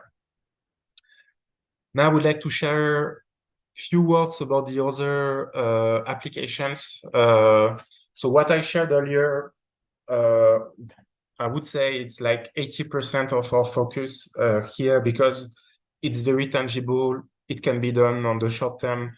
No subsidies when we focus on diesel grids. The banks are interested. First step in Indonesia for the country. I mean, there are many items which make those projects very interesting. But when we think about the long term, there are other applications where hydrogen innovation can play a role. In terms of power sector, what we see on the long term is that not most of the grids, all grids, they won't be able to operate through PV, wind, and batteries only. It's not possible. If you look at Germany, for example, there were a big growth of wind and solar the last decade or even couple of decades, but the amount of capacity installed in coal remained quite big. And when it decreased, it is replaced by gas, because the utilities said, okay, I have a lot of renewables, but I need my grid to be stable, and hence when I need to have a baseload power when needed. We believe that in the long term, if we want the grid to be totally green, the hydrogen will play a key role to be used as a peaking power plants for the system when the system cannot handle intermittent power, a bit like LNG is being used today in Germany. So we are working on such power plant and to use the fuel cell as a peaking plants in order to decarbonize large grids. So this is what we have in mind for Indonesia, but indeed not for tomorrow. But the experience in Eastern Indonesia will help to focus on that application later. The way we can implement such application on the short term is by focusing on petrochemical plants, because they can have byproduct in their plant that we can use, hydrogen byproduct that we can use to make electricity. The other applications we are looking at are related to heavy mobility, like railway, maritime sector. We find it very interesting because at the end of the day, we will use the same fuel cells than for the power sector. So we can find I would say a leverage of scale by mutualizing those applications. Maritime sector, they have huge target to decarbonize also their industry. Railway, maybe less pressure, but we see that some lines cannot be electrified, and hence the hydrogen can play a role. Instead of building a grid, you can use a green hydrogen as a fuel and replace the diesel engine. So we are starting to work on those applications. In Indonesia, we are exploring some option in terms of railway, in India too. Maritime sector, well, indeed, when you look at the map of your country, you are maybe the most interesting potential in the world for those applications. And more interesting than that, we can find a mutualization between the power application as we do in Eastern Indonesia and the maritime sector. You are a maritime country, you have endless amount of ports dispatched all over the country, and we do believe there is something to do. And this is what we will focus on the long run after we did the first power plants for Eastern Indonesia. And that's it for the presentation. I understand it sounds new, so if people have some questions, I would be very glad to bring some answers. Thank you.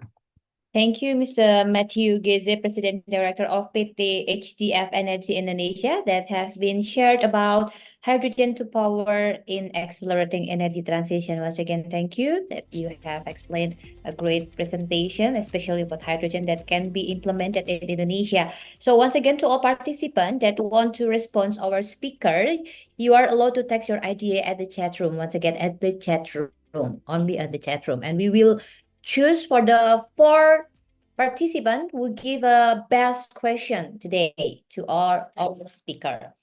So, ladies and gentlemen, before we continue to our next speaker, I would like to present this video first to all of you.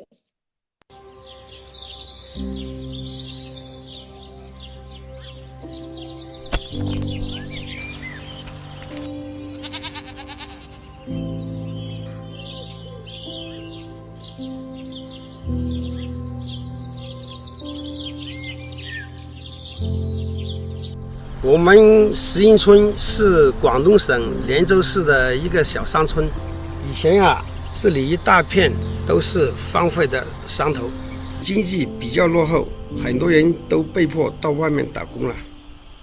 2019年，我们村引入了200兆瓦的能光互补光伏发电项目，不仅可以发电，光伏板下还能种植玉竹，一地两用。 带动村民增收的同时，还创造了很多就业机会。以前的工作在工地做嘛，在工地做活也比较累一点，一个月才做的10天8天那样子。后面我就回来了嘛，他这里比较稳定，每天都有事做，下了班回去可以跟小孩子玩一下嘛，是吧？在家里做起来也觉得挺开心的。这个玉竹呢，石英。 在光伏区种它有2个优势，一个可以遮阴，另外一个呢，它中间起到一个通风透气，有利于这个玉竹的生长。今年跟这边公司合作种植了大概有1000多亩，为本地提供了大概有150个工作岗位吧。农业与能源的共生，科技与自然的融合，让石营村以绿生金，照亮了石营村经济发展。 保护生态的乡村振兴之路。光伏行业是一个新兴的行业，相比传统能源呢更清洁、更环保。光伏板的铺设避免了强光直射，一定程度上减少了土壤水分的蒸发。后续我们还将引进金银花、白芍等中药材，希望通过持续改善土壤、丰富种植品种等方式，给村民带来更多的经济收入，助力乡村振兴。 守望乡土，瞭望未来，在山林之间穿过一道道光，让每一个农民都绽放笑脸，让这片土地的生息回归土地之中，让科技与自然共生。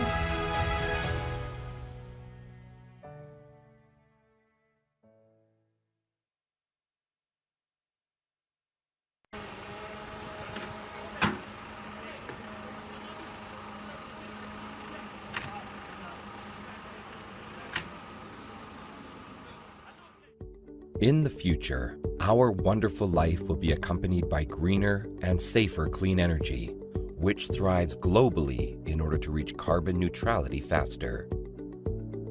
How to accelerate energy transformation and build a clean, low-carbon, safe and efficient energy system has become the focus of energy development in various countries.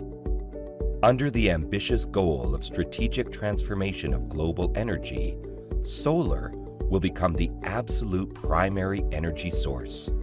Energy storage has become a necessary enabling technology in order for solar to become the main energy source, which is an important support for improving the efficiency of clean energy utilization, ensuring the safe operation of power grids, and helping clean energy transformation.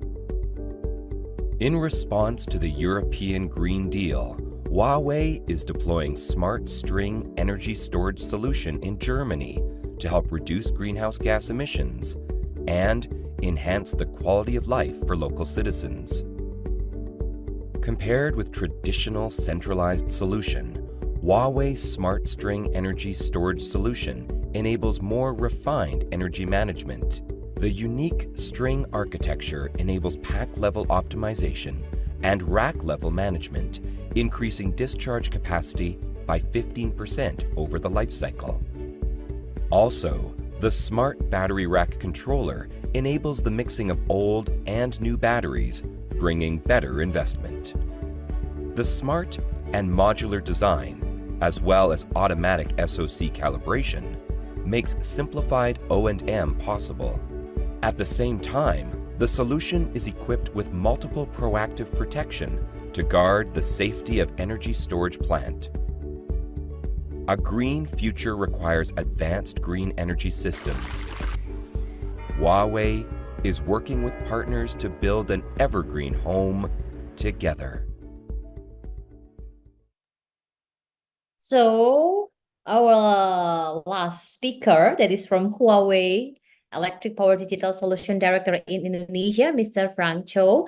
He will share about the idea, the role of digitalization and artificial intelligence, AI supporting the energy transition process on the generation and transmission set. So for Mr. Frank Cho, the floor is yours. Thank you, Ms. Brigitte. So now I will share my screen.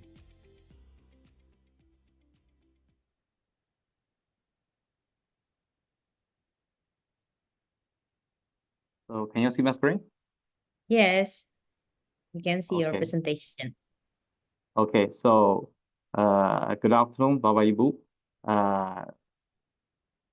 I'm very happy to be involved in this webinar. So my topic is about the all scenario AI facilitating the digitalization of the electric power industry. So I'm going to share some of the ideas and some of the practices of the AI and the digitalization in the electric power industries. I hope it can be helpful for the electric power industry in Indonesia and also for PLN. So firstly is about the trends and the challenges. If we look back of the whole human being history, we are experiencing the age of agriculture, the age of steam, electricity, and the internet. And now as the AI is becoming, is developing very, very fast.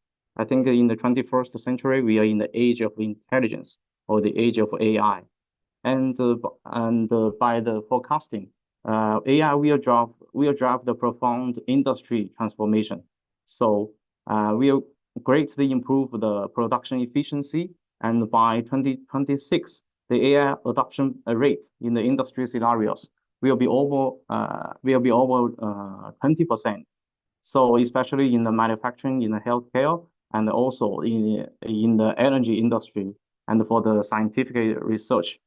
So we can say the new AI, the new GPT driving will become a major force for the social changes. And especially for the electric power industry, as just as the previous speaker introduced, now we are having more and more renewable energies in the electric power system. In contrast with the traditional ones, the features, including the small inertia, highly uncertain, bring to the system. So we think in the future, the electric power system need more and more sensors to sense not only the generation side, but also the load side. So extensive distributed sensors and for the sensing, and at the same time need the reliable and secure communication network, and also at the platform side, or at the data center side, the cloud technology and the AI technology for decision for example, for decision making, and also for the intelligent assistance. So we think those ICT technologies can be very helpful to address the new renewable energy challenges bringing to the power system. So as nowadays we are seeing several scenarios which are using the AI in the electric power industry. First is about the power asset management and the intelligent operation and the maintenance. For example, in the traditional power plant, thermal power plant, and also in the substation, and also for the transmission line inspections. And the second is about the renewable energy generation forecasting. This one now is we are in the research stage in combination with our industry partners, utilizing Huawei's AI big model, especially in combination with the weather forecasting system for the wind power and the solar power generation forecasting.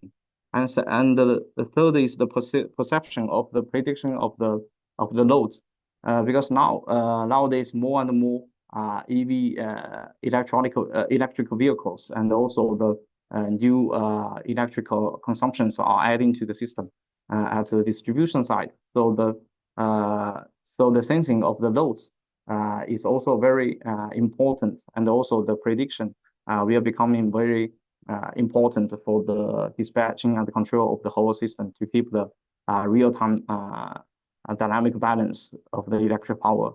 And so in the last is about the secure and the stable running of the power system. This is mainly about the dispatching, like the transient status research, and also the decision making for the dispatching. So this one is still in the research, in the early research stage with our Chinese partners and the client. So now I will introduce several applications what we have done utilizing the AI to for the efficiency, for the O&M efficiency improvement, and also for the optimizing of the dispatching. The first one is the remote intelligent inspection about the substations. Now, what happened in China is under the 500 kV, most of the substations, that are 221s, already achieved the unmanned, unintended substations, which means a lot of cameras and also the robots and even the drones are being used in the substation for the monitoring and the inspection, and at the same time, as the pictures or the data are becoming more and more traditionally relying on the manual checking is very low efficient. So need to utilize the AI to improve the identification and the analysis efficiency. We have many practices in China utilize this AI for the identify of, for example, the switch status or the breaker status, and also the relay clamping plates, and also the indicator night recognition, and also some external risks like the fire and the smoke alarming, and also the on-site compliance, worker compliance with the HSE equipment. So those application is very mature in China, so it can improve remarkably improve the inspection efficiency, and also improve the precision of the detection of the problems or potential risks, and also can remarkably reduce the cost of inspection in contrast with the traditional way. This is one of the use case scenarios for the substation side. And second one is the equipment defect identification. This one, also in the substation or can be in the transmission line, because as we know, transmission line is very important for the power transmission, and if there's some external risks or the defects of the equipment can cause a large scale power outage. So traditionally it mainly relies on the manual inspection. So now with the drone or with the camera system, it can achieve the real-time monitoring of the transmission line and the fittings or the insulators. And at the same time, at the back-end platform, the defects of those equipment can be found in time to avoid the accident. So now in China, in State Grid of China, all of the ultra high voltage DC converter station equipment are equipped with the AI detection, AI defects detection capability, and to help to evaluate the health status of the equipment, such as the converter or the valve and the circuit breaker and even the casing. And also for the transmission lines, many transmission lines have installed the intelligent CCTV system to help to detect the defects and the external risks. So this is about the defect identification, and the efficiency and the benefits are very big. That the efficiency can be improved in as many as several tens of times, and also the recognition precision is much higher in contrast with the traditional manual one. And what's more is now we are using the big model to training the AI algorithms. So in contrast with the early stage, which means that every AI algorithm start from scratch, and the algorithm can be unified to a one algorithm to detect multiple defects. So it which means it will be more normalization, and also the efficiency of deployment it will be much higher in contrast with before. And number 3 is the intelligent assistance for the on-site operation. When we doing the maintenance work on site, we can equip with the worker with the body camera or the intelligent helmet for the on-site working. First is to help them to detect the status of the equipment, and also some of the defects or the equipment.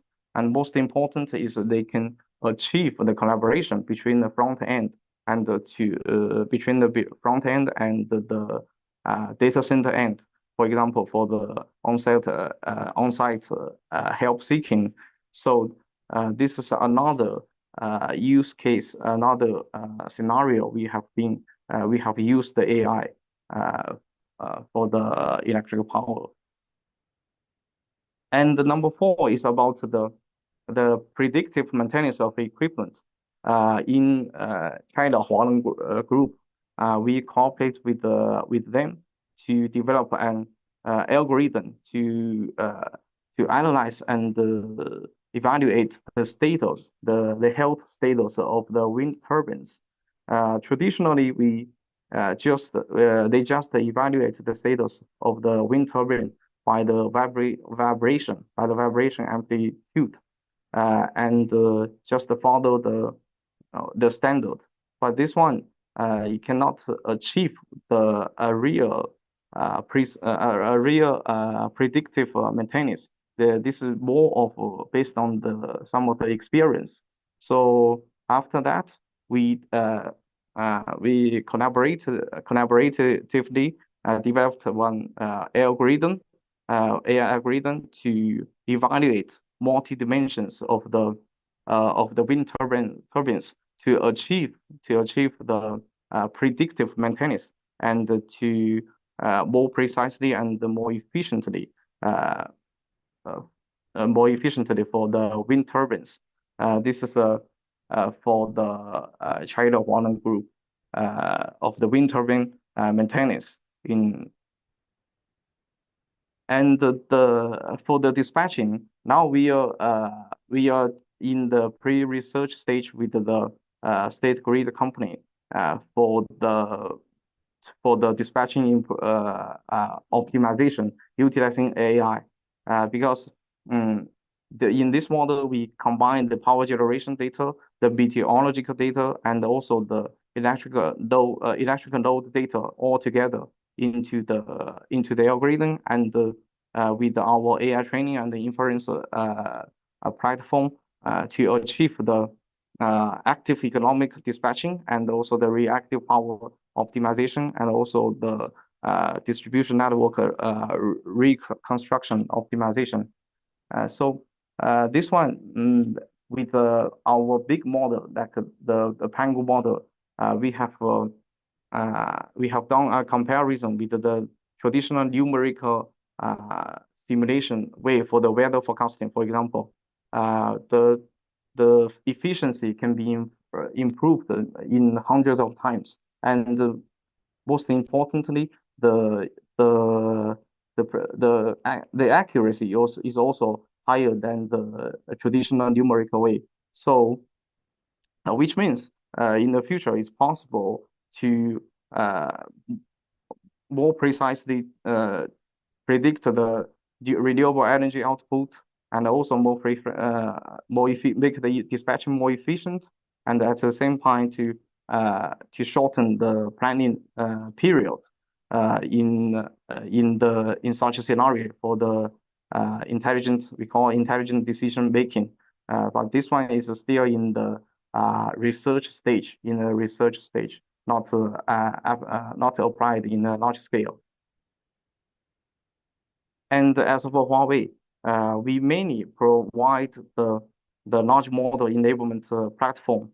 So the large model is more like a basic model, like the natural language model, and also the video model. So this big model can provide the basic capabilities, and then in combination with the industry experience, the industrial experience data can develop more scenario specified models for the transport, for example, for the power transmission line inspection or the substation equipment identification for such kind of scenarios. So this one, this is our AI capabilities, which have a lot of successful cooperations with the industry partners and also the industry customers in terms of the prediction, the operating state prediction, and also the system optimization and control, and the device operation and the maintenance, and also the management of the equipment. So our capabilities is mainly focused at the first is the big model, and the second is the platform, the inference and the training platform.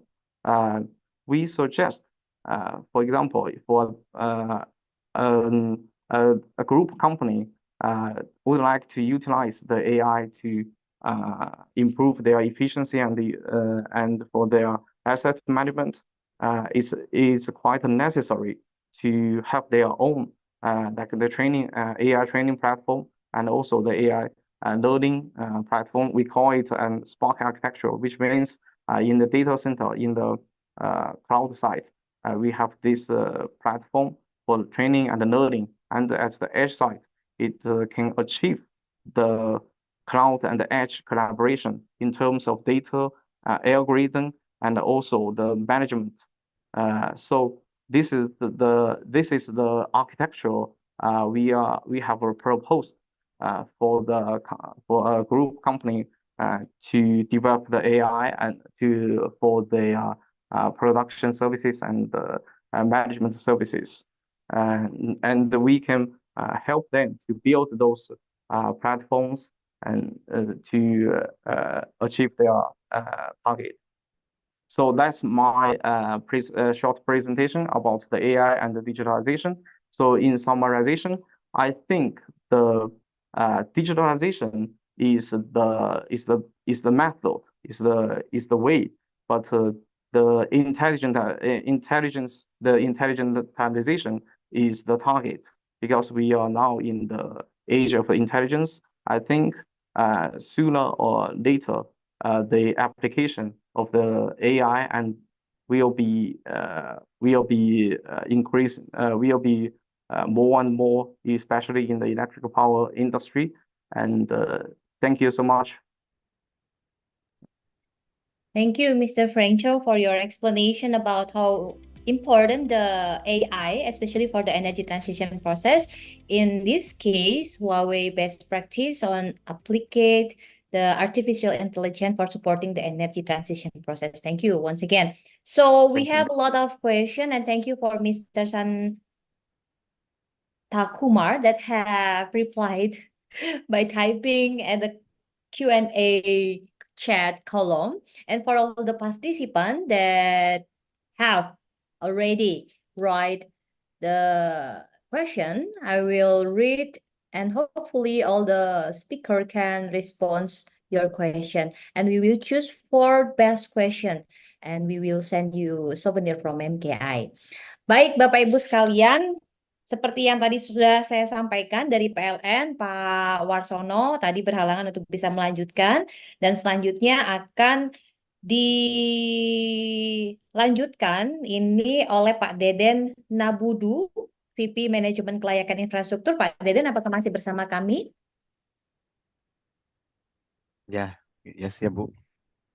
Terima kasih Pak Deden sudah bersama-sama dengan kami, karena ini ada banyak sekali pertanyaan untuk PLN, Pak, yang berhasil dikurasi oleh teman-teman panitia. Berkenan untuk saya sampaikan ya Pak Deden. Ini Pak Deden mohon untuk bisa merespon singkat-singkat saja. So I will read several questions for all the speaker, and hopefully all the speaker can respond it. Just made it simple and clear, because we only have a time until 4:30 p.m. So first question is for Pak Warsono. Ini Pak Warsono banyak sekali pertanyaannya, Pak. Pertama, Pak, di sisi distribusi, bagaimana peran district cooling, Pak, mendukung transisi energi dan bagaimana prospeknya di Indonesia? Nah, apakah PLN ini akan ada transmisi untuk penyaluran EBT dari Sumatera ke Karimun, Batam, dan Bintan? Itu pertanyaan dari Pak Bambang Hermawanto dan juga Pak Waluyo. Satu lagi, Pak, berkenan untuk Bapak juga merespon dari Pak Panji Nurkolis, GE Vernova. Pak, terkait dengan tantangan PLN yang harus diatasi, bagaimana strategi tim PLN dalam waktu dekat, Pak, untuk menyelesaikan tantangan tersebut sehingga perencanaan proyek dapat dieksekusi lebih cepat? Silakan, Pak, boleh langsung saja direspon singkat-singkat, Pak. Ya, baik. Terima kasih banyak, Bu. Jadi memang kita punya perencanaan terkait dengan interkoneksi antar pulau ya, termasuk ke Batam Bintan. Itu memang masuk dalam salah satu rencana jangka panjang kita. Yang diharapkan saat ini juga kita sedang melakukan beberapa kajian feasibility study, karena memang ada beberapa potensi-potensi yang cukup besar, ada mismatch di sisi supply and demand, sehingga memang diperlukan tadi ke Pak Warsono sudah sampaikan ada green super grid atau interkoneksi antar pulau, di mana hal tersebut untuk mengatasi mismatch antara supply demand tersebut. Nah, memang saat ini masih beberapa interkoneksi masih dalam proses kajian atau feasibility study. Terus tadi yang pertanyaan pertamanya apa, Bu? Sorry. Kalau yang pertanyaan pertama itu tadi dari Pak Bambang, izin Pak, ini yang Pak Bambang sampaikan, district cooling, Pak, mendukung transisi energi. District cooling, Pak. Mungkin nanti kalau kurang jelas akan kami testing supaya Bapak bisa merespon typing ya Pak. Itu pertanyaan dari baik. Pak Muhammad Hermawanto, atau mungkin kalau Bapak berkenan bisa langsung ke kolom Q&A Pak untuk bisa langsung Oke. merespon seperti yang dilakukan oleh Mr. Santa Kumar. Terima Oke, kasih siap. Pak. Nanti saya akan ke Bapak lagi. So for the next question is for Mr. Santa Kumar. Sir, there are 5 questions for you from Mr. Ervin Saputra. Hopefully you can answer it in short and clear answer, of course. What are the most pressing grid challenges, and what are the planning to take enhance system reliability? What steps are planning to take to improve power quality issues due to electricity? And how are we can managing the rapid increase in renewable resource penetration and the challenges it present in grid operation? And also how are we manage the rapid changes in technology available and the integration of this effectively into our grid, and how to keep healthy environment with a huge battery residue. So Mr. Santa Kumar, please, from Hitachi Energy. Yeah, thank you for question. It is not a one solution for the entire questions you asked. There are several answers to that. But in totality, what I can tell is that you need to have some sort of a short-term storage available in the local grid environment, whether it is hydrogen storage or battery storage. And then interconnecting among the regions will help you to balance the overall intermittent renewable energy. So interconnection is the next step. So one is the local storage and along with the renewables, and then you have the interconnections. And then also maybe you need to enhance the renewable energy mix in vis-a-vis with your other conventional generation, and you need to balance all these energy, provide the flexibility by having HVDC links strategically located, so that you can control the power flow. That is very, very important for the grid stability. Then you should have the local voltage and then frequency capability, and then in terms of the reactive power, supporting the reactive power in terms of the voltage support. And then we should provide the overall flexibility in controlling the overall power flow, and then supporting the grid in terms of the digital controls, artificial intelligence in forecasting the energy flow, supply demand balancing in terms of the power flow control, and then providing the local support with the reactive power.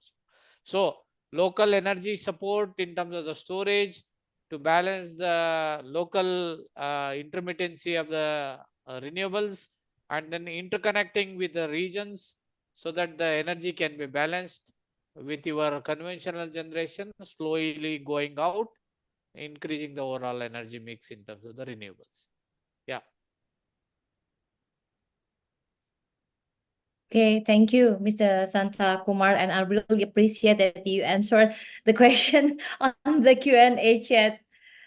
So the next question is from Matthew Geze, HTF Energy Indonesia. It came from Herbert Lubis, Matty, ramp up RE penetration, long duration energy storage council is key. Can you share this topic and still expensive? Oh, thank you for the question. Yeah, I agree it's key. And then the question of price is a question of context. I imagine most of you rent a house or have a house or apartment. What is very affordable in Kuningan might be considered as very expensive in Kupang. So for power is the same. For sure, we cannot do long duration storage of green electricity for free. For sure, it cannot be less expensive than coal. But at the end of the day, in terms of affordability, the real question is what are the alternatives, and whether a final customer is ready to pay for that. But there are solutions, and it can be affordable in the right context. Okay, that's a good news. So another one for Matthew from Muhammad Sofyan, MKI. Could you give us an overview of cost competitiveness of H2 fuel cell with lithium battery storage and hydro pump storage at the current year and future long-term projection? So Matthew, please. Now, for hydro pump storage, I don't have all details in mind, but I think it's site specific, so you cannot do hydro pump storage everywhere. So again, a question of context. If you don't have a hydro pump context potential in a specific grid, it can be free, but if it's not there, it's not there. So you need to find alternatives. And then batteries versus hydrogen. I would say it depends what you want to do. If you just want to store a little bit of electricity to bring fast answers to the grid services, it's better to focus on battery. And this is what most utilities worldwide are doing. If you look at the big Tesla batteries in Australia, it is only for less than 30 minutes to make the grid stable for a little while. If you want to deliver firm, stable power for a long time, 12 hours, 1 day, 2 days, the batteries are not able to do it. So then the hydrogen would be more viable, both economically and technically. Okay, thank you, Mr. Matthew. We will continue to Mr. Franco from Huawei. There are 3 questions for you from Najla Azarin, ITL Trisakti. The first one, how can AI improve the evaluation and monitoring of management system at power plants to reduce the incident of human error in power plant management? And also, how can AI overcome the probability of problems that have not arisen before in power plant management? The second one, how does Huawei create a comprehensive and inclusive digital ecosystem in order to encourage the development of AI that can respond effectively and efficiently in power plant management to support an optimal energy transition, considering the risks that can arise, such as cyber attack? Please, 2 questions first. Still 1 remain. Okay, so thank you for your questions. Actually, I will start from the last question. For Huawei, we insist on the platform plus ecosystem part of the strategy, which means Huawei only utilize our advantages like our ICT technologies. We are, in the end, we are ICT technology company. We will utilize our advantages in combination with the industry partners. So to make this, like, for example, for the AI training platform, we need the expertise from the industry and utilizing our computing force, and also we have the cybersecurity defense capability, like the storage anti-ransomware, and also the firewall system, sandbox system, such kind of solutions to ensure the security of the digital space. So this is within Huawei's capability, but for the industry expertise, we are open to cooperate with the industry partners like Hitachi or ABB, and in China we have many partners all together to utilize the digital technologies and to benefit the industry. And for the AI to improve the inspection efficiency and also the predictive maintenance, I think this one we have practiced, especially in China, because now in China we are facing a problem about the lack of the workload, especially for the maintenance and the inspections for the power plant and also for the substation side. So we have many also industry partners cooperate with Huawei to develop the scenario-based algorithms. This one has already proved by the practice in many use cases, like the high voltage DC converter station, and also the traditional thermal power plant, and also the unmanned substation practices.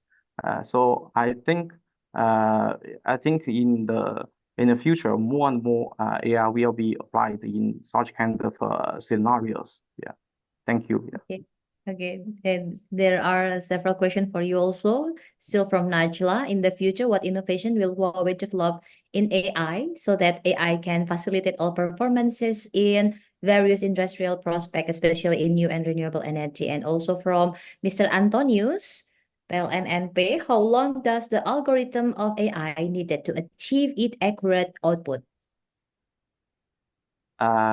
This one, I think it's determined by two factors. The first one is the big model you're going to utilize to train the scenario-based algorithm. And second is the number of data, the history data you have.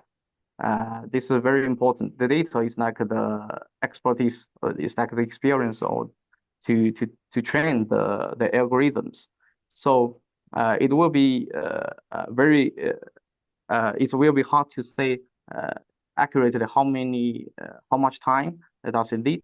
But in contrast with the traditional training way, utilizing the big model way can, for example, the previous one algorithm developed maybe did several months, but now in several weeks or even sometimes simple ones can be in days. This is quite possible. And for the training efficiency, this is related to the computing force, the platform capability of so for Huawei now we have enough computing force capability to boost the training speed. There's no big challenges for us to develop such kind of platform for our customers. Thank you. Thank you. Terima kasih Pak Deden juga sudah membantu untuk bisa langsung menjawab apa yang ada di kolom Q&A ini, membantu mempercepat sehingga kita benar-benar bisa selesai pada pukul 4.30 Bapak Ibu sekalian. Ini ada pertanyaan lanjutan untuk Pak, sebentar tadi saya menemukannya. So, sebentar ya Pak. Sambil saya lihat-lihat, karena tadi ada yang sudah dijawab, tetapi kemudian mendapatkan respon kembali dari penanya. Tadi dari Pak Dani, kalau saya tidak salah, yang sudah dijawab. Wait. Apakah saya yang skip? Baiklah, kita skip dulu saja. Ini ada pertanyaan untuk Pak Deden, Pak. Jadi untuk smart grid ini sementara belum merata ya Pak pengaplikasiannya untuk pulau yang masih terkendala telekomunikasi, tetapi sudah terdapat sistem EBT-nya. Apakah PLN juga punya perencanaan atau mekanisme lain Pak untuk percepatan dan pemerataan smart grid? Silakan Pak Deden. Ya, baik. Memang sementara ini untuk yang smart grid kita belum di semua lokasi Bu ya. Jadi masih untuk yang saat ini ada PLTS memang tipikalnya masih hybrid tanpa smart grid. Tapi nanti ke depannya memang pengembangan itu kami sedang melakukan beberapa kajian dan akan dilaksanakan beberapa project sehingga nanti di beberapa yang isolated akan disiapkan untuk micro smart grid-nya seperti apa yang paling pas untuk diterapkan karena tidak bisa tipikal untuk masing-masing kondisi sistem tersebut. Mungkin itu. Memang kendala telekomunikasi itu adalah kendala yang paling utama karena itu adalah faktor utama dalam kita menerapkan smart grid. Mungkin demikian Bu. Okay. Thank you Pak Deden. Next question is from HDF dari Pak Muhammad Sofyan. Matthew, this is a question for you. Could you give us an overview? Oh, this is already read. Sorry about that. So wait. Because there are so many questions for you. This is from Najla Azarin. Matthew. Green hydrogen can be produced by electrolysis of water via solar or wind power. However, the production of hydrogen fuel cells, especially for vehicle, still relies heavily on fossil fuel. Even the hydrogen taken by Japan in Australia is powered by coal. So what are the anticipatory steps in the future so that hydrogen energy can support various sectors so that dependence on fossil energy can be reduced?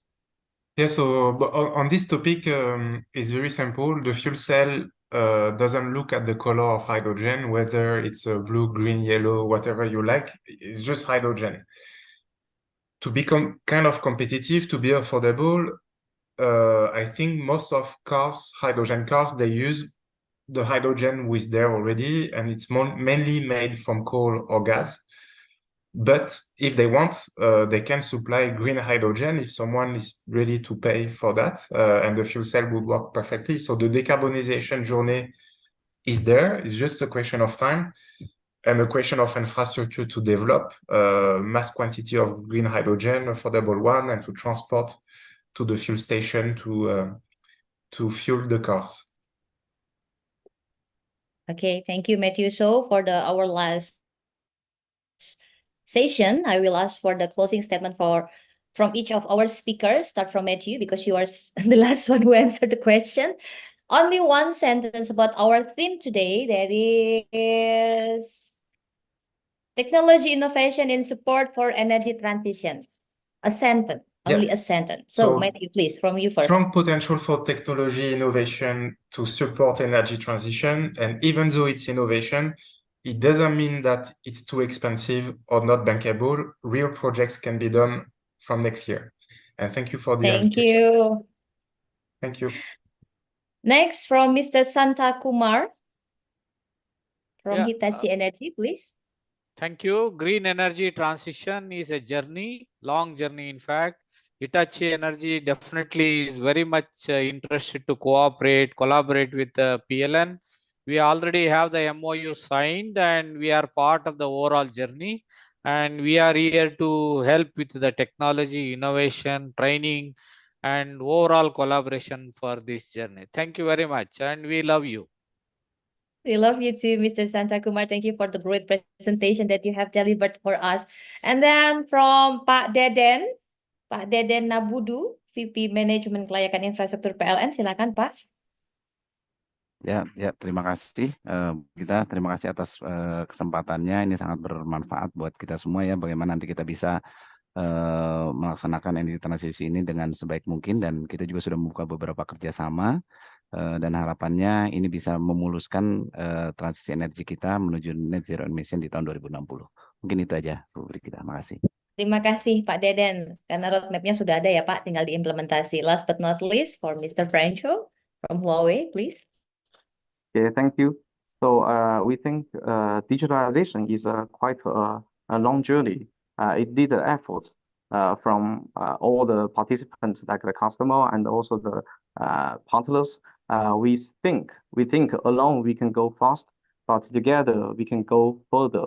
So since we already have signed the MOU, the strategic partnership agreement with the PLN and also with the MKI. So I think in the future, on the platform, on the MKI platform, we can collaboratively work together to accelerate the digitalization and to help the energy transition in Indonesia and to achieve the carbon target in Indonesia. Thank you so much. Thank you, Mr. Franco. So all the speakers, I would like to once again say thanks to all of you that have delivered a great presentation, to all the participants about our theme today, technology innovation in support for energy transition. Once again, thank you for Mr. Santa Kumar MS, Vice President and Technology Manager of Hitachi Energy. And then Mr. Matthew Geze, President Director of PT HDF Energy Indonesia. Mr. Warsono, Executive Vice President Planning PLN Electricity at PT PLN Persero, that replaced by Mr. Deden Nabudu, VP Management Kelayakan Infrastruktur, and also Electric Power Digital Solution Director in Indonesia, Mr. Franco from Huawei. So we will have a photo session first. Pak Deden, Mr. Matthew, would you mind open your camera? We will have a photo session first before I close this webinar. Nah. Okay, we will have a photo to all of the participants who can open your camera. Please open your camera. Please say cheese. 1, 2, 3, cheese. Once again, cheese. Okay, thank you, everyone. Thank you for all speakers. You have a great presentation today, and hopefully it can develop our information about transition energy, especially about the technology inside on it. And I will announce the winner for the souvenir from MKI, the best question of today webinar. The first one is Mr. Panji Nurkolis from GE Vernova. Congratulate Mr. Panji. And then Mr. Ahmad Murbani from PLN, Mr. Herbert Lubis from METI, and also Najla Azarin from ITL Trisakti. To all the winner, please contact the committee, so we will deliver the souvenir to all of you. So once again, thank you for all speakers, thank you for all participants, and also big thanks for our sponsor today, that are Huawei and Hitachi Energy. Thank you. So Bapak Ibu, itu adalah akhir dari webinar kita pada sore hari ini. Terima kasih Bapak Ibu sudah bersama kami sepanjang siang hingga sore hari ini, dan ini sangat luar biasa sekali. Ikuti terus informasi berkaitan mengenai transisi energi yang dipersembahkan oleh Masyarakat Ketenaga Listrikan Indonesia, dan webinar series ini masih akan kembali di seri-series berikutnya dengan tema-tema yang menarik. Saya Brigita Manohara mengucapkan terima kasih. Sampai jumpa lagi di webinar series kami berikutnya. Thank you all speaker, thank you participant, thank you all the committee. Thank you. Terima Thank kasih, you. Fani. Sampai jumpa Thank you. lagi. Good holiday. Thank you. Bye.